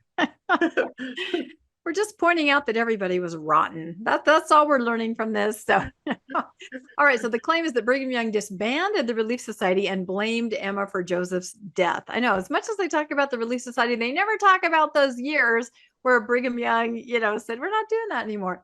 So in the Book of Mormon, the women were mostly nameless. This is true. There were only 3 unique women and then 3 biblical women. So there's Sariah, Abish, and Isabel. And usually scriptures that involve them are negative. They're doing something negative. They're complaining or some, negativity. There's nothing positive. Despite the horrors women might face, their plights were piecemeal. Alma 15 devotes barely a sentence to the women and children burned alive, while in the same chapter, whole passages are devoted to Zeezrom, who is sick from sin, and Amulek, who has lost his wealth and family because he has followed Alma. That gives you a perspective. Doctrine and Covenants, women are mostly nameless. 2 women, it's so funny, I just researched this. This is great. For Mother's Day. 2 women only, Emma and Vienna Jacques. Boy, she's interesting. She was a single lady, 43 years old. She joined the church, had a vision to come to Missouri. And of course, through a revelation, through Joseph Smith, was told to give her fortune of $1,420 to the church, right? And then the church gave her a stipend to live on, also all of her valuables, and she remained faithful. Yeah, I was reading about her going, God, it just doesn't get any better the more that you read. So anyway, Vienna Jacques. D&C 25:5, and the office of thy calling, Emma, shall be for a comfort unto mine servant. I always say mine instead of my, because it just sounds more affected when you consider Joseph is writing it, right? Joseph Smith, Jr., thy husband in his afflictions with consoling words and a spirit of meekness. D&C 124:19 through 141, written in 1841, honors all the Smith men and none of the Smith women. Then you have the blessing to Joseph Smith Sr. in 1835. Blessed also is my mother, for she is a mother in Israel and shall be a partaker with my father in all of his patriarchal blessings. So through the men, the women can access. That's crazy, because actually she didn't get a patriarchal blessing. Yeah. Only Joseph Smith Sr. got a patriarchal blessing. But she's talked about in Joseph Smith Sr.'s patriarchal blessing. It's crazy. Yeah, it's a tag on. Well, it's just like getting married. I mean, you go, there was a woman and you're like, oh, okay, so I can get blessings and access the priesthood and God through this guy. Okay. It's exactly the same. Okay. Then we have Joseph Smith Times and Seasons, April 1st, 1842. Maybe it's an April Fool's joke. It was written on April 1st. Paul told the women in his day to keep silent in the church, and that if they wished to know anything, to ask their husbands at home. He would not suffer a woman to rule or to usurp authority in the church. But here we find a woman, Johanna Southcott, the founder of a church, the revelator and guide, the Alpha and Omega, contrary to all acknowledged rule, principle, and order. Who is Johanna Southcott? So she was a prophetess right. in Joseph Smith's time, and he made special mention to call out women. There was another one earlier in the church that had any kind of leadership or church leadership roles. Joseph went after them. Right. The Shakers had a woman. That's right. Her name? That's what I wondered, if that was her. Yeah. And the Abbott. So yeah. Yeah, and this was throughout his life, right? This is 18. The Book of Mormon's 1829, and the times and seasons. This one is 1844, 1842. In fact, Joseph disbanded the Relief Society, or stopped the meetings in 1844 because Emma, put out the voice of innocence again, and tried to, curtail polygamy. So Joseph did that before Brigham Young disbanded the Relief Society. So, while we often talk about the Relief Society being formed in 1842 and this being the biggest, women's organization in the world, it was still very much under Joseph's thumb. He, instructed the women to listen to their husbands. It's not the empowerment that we try and paint it. And of course, you've probably got lots of examples, Rebecca, of our female leaders not being independent or able to speak for themselves. Yeah, no, I always say that there's no decision that a woman can make that couldn't be overridden, by a man in the church. You cannot be autonomous. And I remember my ward sent out a Relief Society birthday invite, and it had a picture of, the first Relief Society presidency. And I just looked at it, flyer on my door, and went, married to Joseph, married to Joseph, married to Joseph. I mean, it's just a farce. It really is what they were doing. And as I'm reading this, I'm thinking modern day examples are still here. Keep silent in the church. Elder Ballard just, said a couple years ago, we want to hear from you, not too much, but we want to hear a little from you. And then to rule, or to, and if you need to know anything, go home and ask your husbands, what was priesthood session all those years? How many of us waited at home making donuts, for them to come home and tell us, what did the prophet say? What does God want us to do? We couldn't access it ourselves. We had to wait for our husband, the priesthood holder, right? And also to suffer a woman not to rule or usurp authority, or even be on the stand. And these are just current examples. There are so many more, but yeah, this permeates it to this day. So it's not over. Let's just say that. The slight irony here is that when the church was under siege by the federal government with, increasingly harsh legislation, the women were running the church, and they were often in charge, and they were doing, amazing things under polygamy in Utah.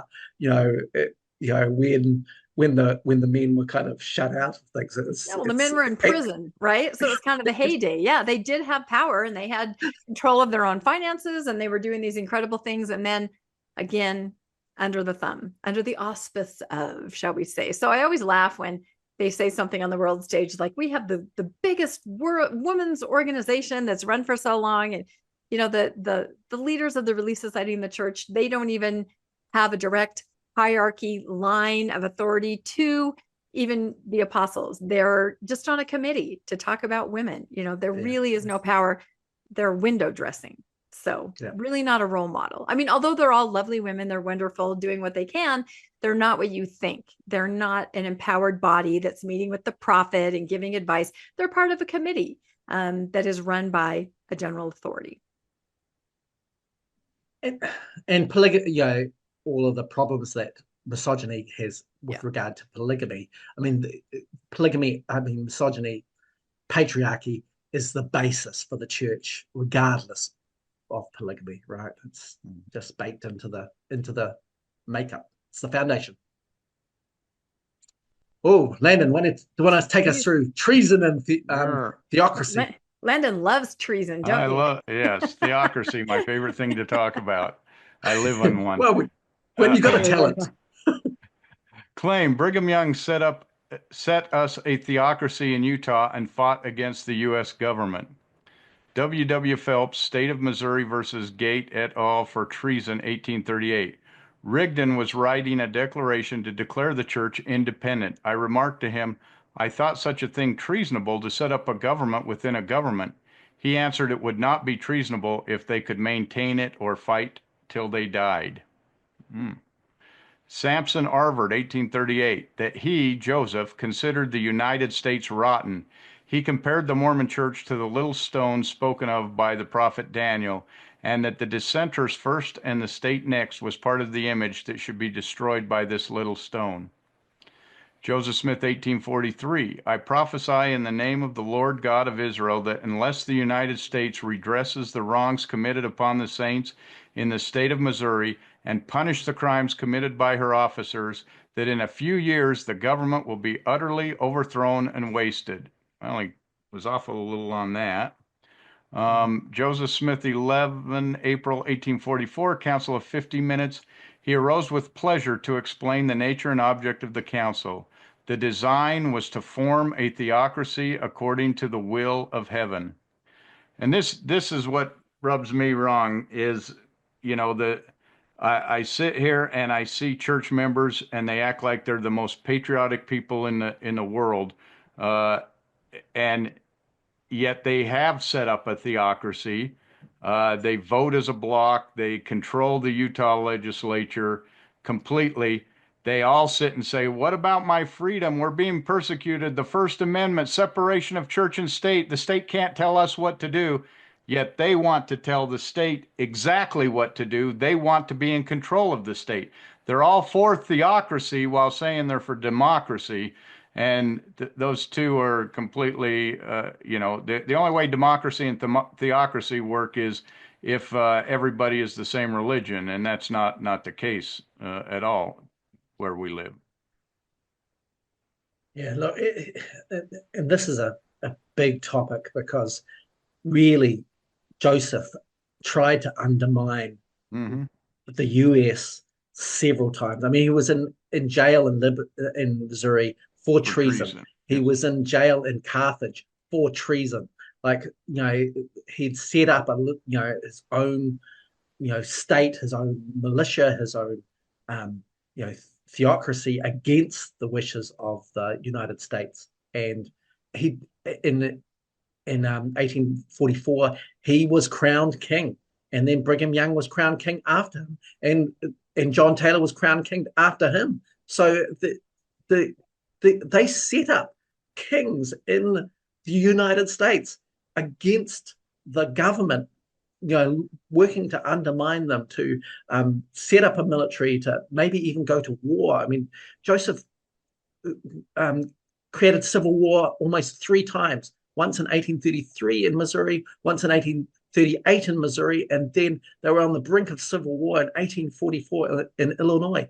And then, of course, Brigham Young went on to do the same thing in 1857 in Utah. So the idea that, this idea of treason and theocracy and king-making, this all is baked into the beginnings of the church with Joseph and then Brigham and then John Taylor. This is absolutely our church, and it begins right at Joseph. And the U.S. is set up on separation of powers. And you look at every situation, Joseph is in charge of everything. And Brigham Young, the same thing. They completely control every aspect. And in Utah today, you see the same thing. He was the stake president. Well, he should be the city councilman then, because we've got to have the same leader over both civic and religion. That's the Mormon mindset, and Mormon mindset is completely contrary to democratic principles. Yeah, it's maddening and such a contradiction, as you pointed out earlier. It's just, but it's fascinating too, right? This is who we are, really. This is who we are. It's crazy, but this is it. All right, last one, and this is I think that one of the things that's laid at Brigham's feet is that he ruled with an iron fist, thought really highly of himself, and he eliminated his contenders. He did all of those things. He absolutely did. The thing is that this was Joseph. Like, he spent enormous amount of time, getting rid of contenders, making sure that he was always on top, that the revelations, made sure people knew that he was the one in charge and that nobody else's thoughts or sermons or direction counted unless they were sanctioned by him.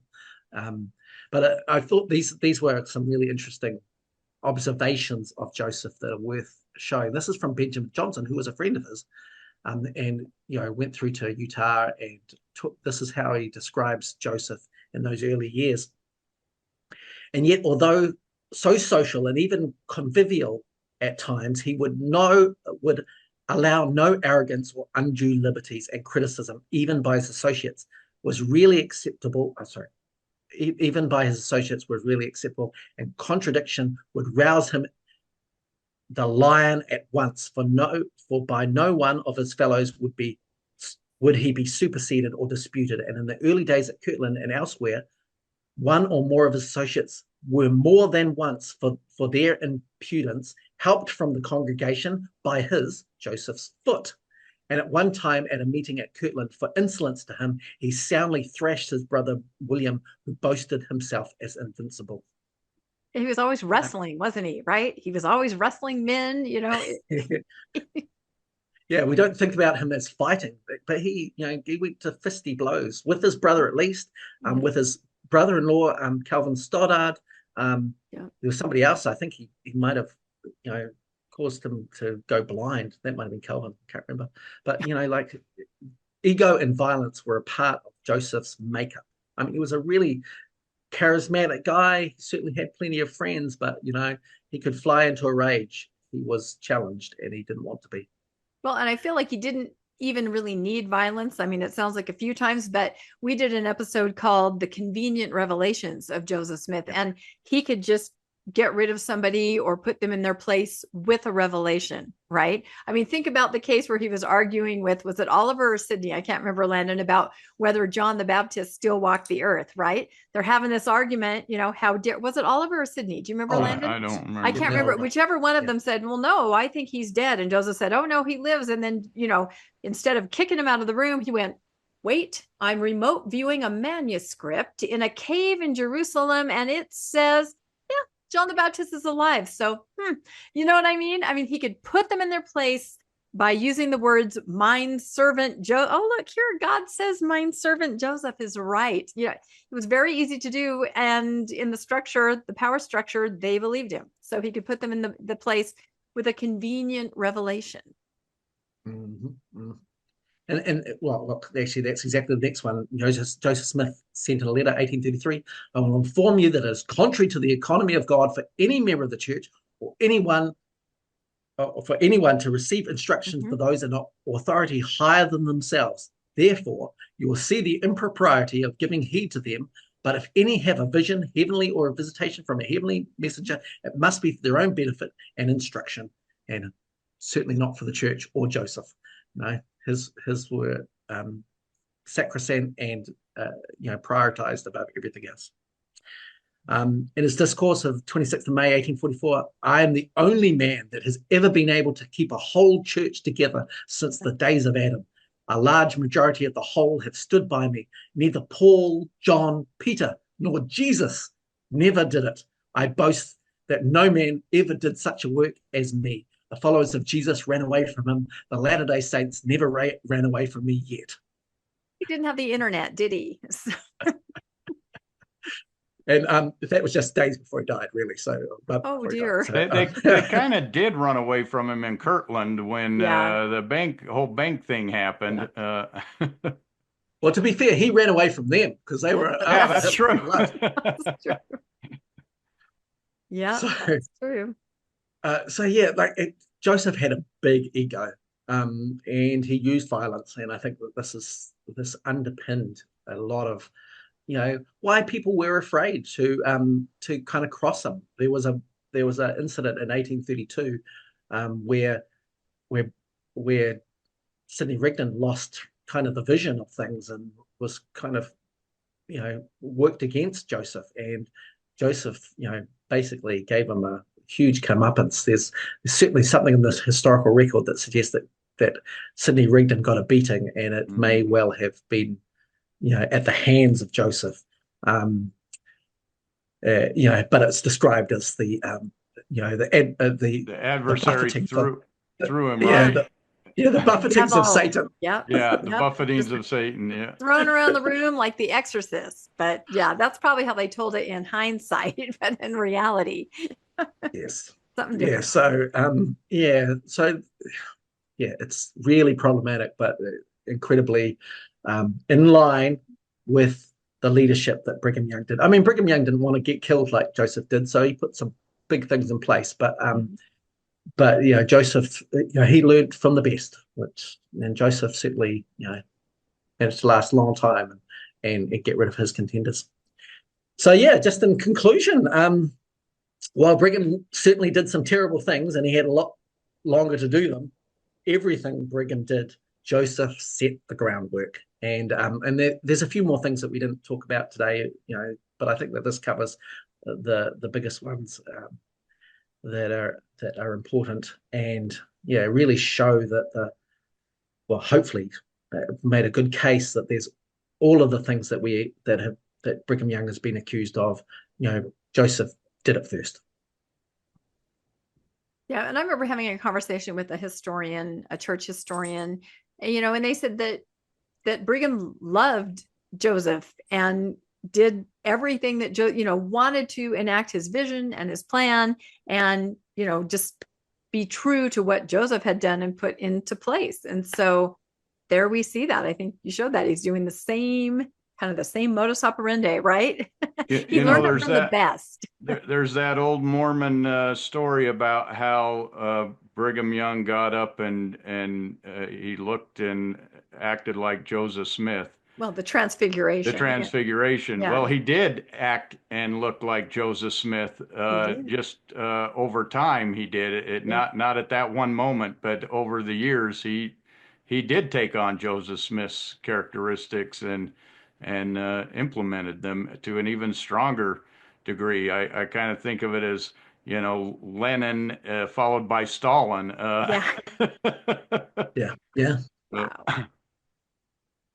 Yeah, I think it's really interesting that you showed all this without touching polygamy, because polygamy is where everybody goes, and that's where all the discussion is back and forth. This is independent of that.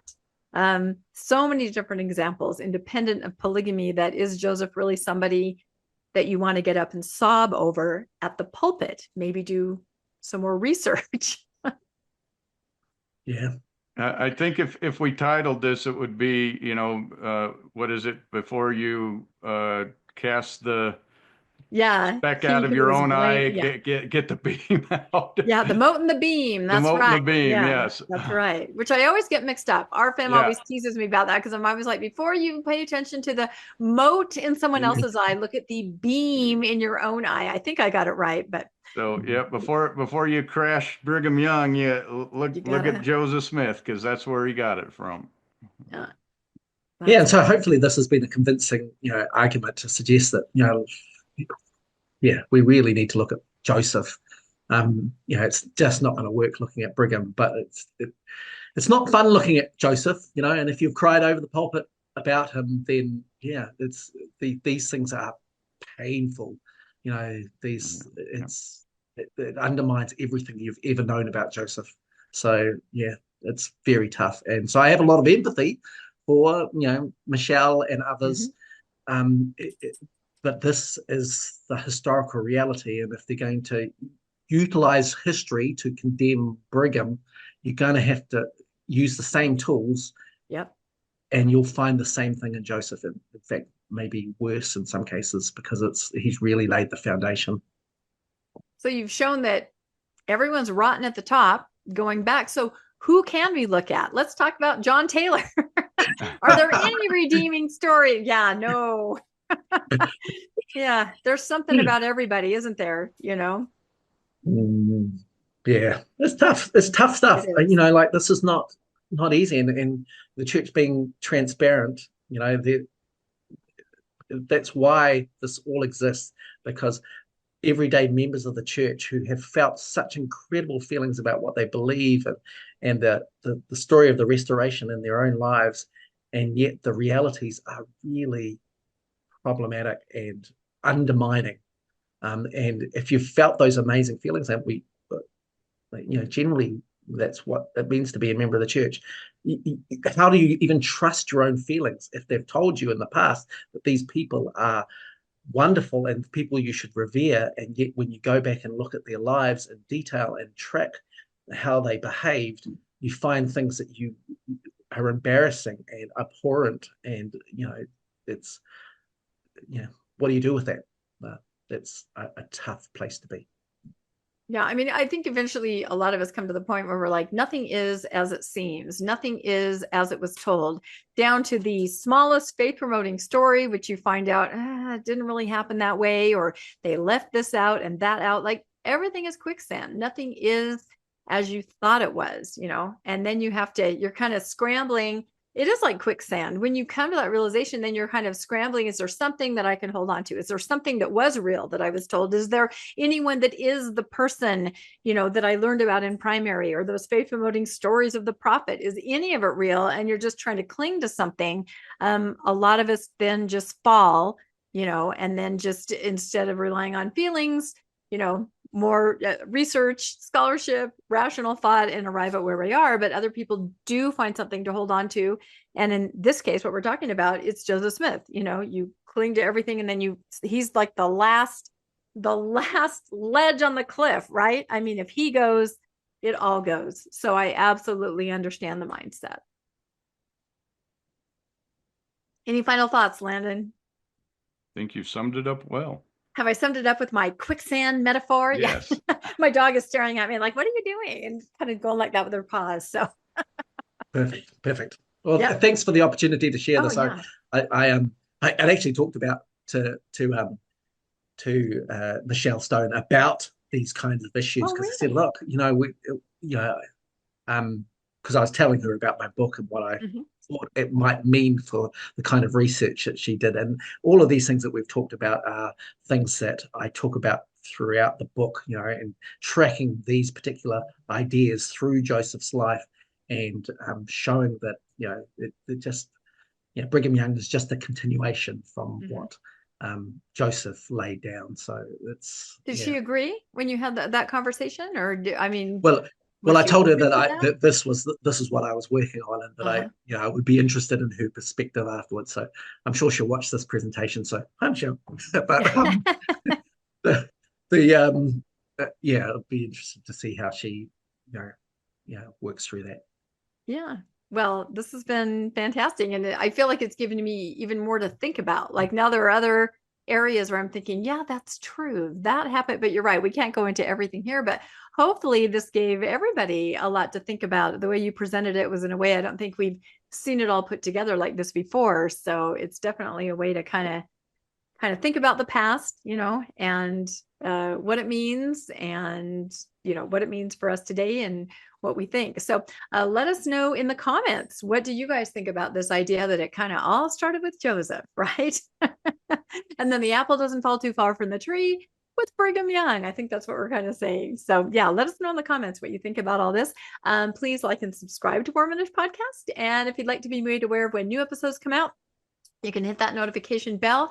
You can also always help out the podcast financially. If you'd like to make a donation, we absolutely appreciate every one of you that do. It just means so much to us. And we have links in the show notes to Donor Box, because we are a nonprofit. We also have our merchandise links if you want to grab a Mormonish mug while you're pondering all these things that you learn on Mormonish, right? With your favorite beverage. And thanks again, Ganesh. This was just wonderful. I do feel like, you're like the third co-host. We love to have you on. We have you on like every third episode because you're just so good. You do such great research. We just love it. And thanks again, Landon, for co-hosting as usual. And thanks to my dogs who were here the whole time, right? Alice. There you go. My co-host, Alice. And we'll sign off for now from Mormonish Podcast. Thanks, everybody.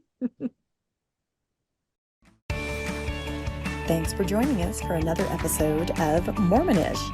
We really appreciate our listeners and would love to hear from you if you have a story you'd like to share. You can email us at mormonishpodcast@gmail.com. You can also find us on Facebook, Instagram, and on our website, mormonishpodcast.org. And don't forget to look for us on YouTube and like and subscribe. Keep joyful, everybody.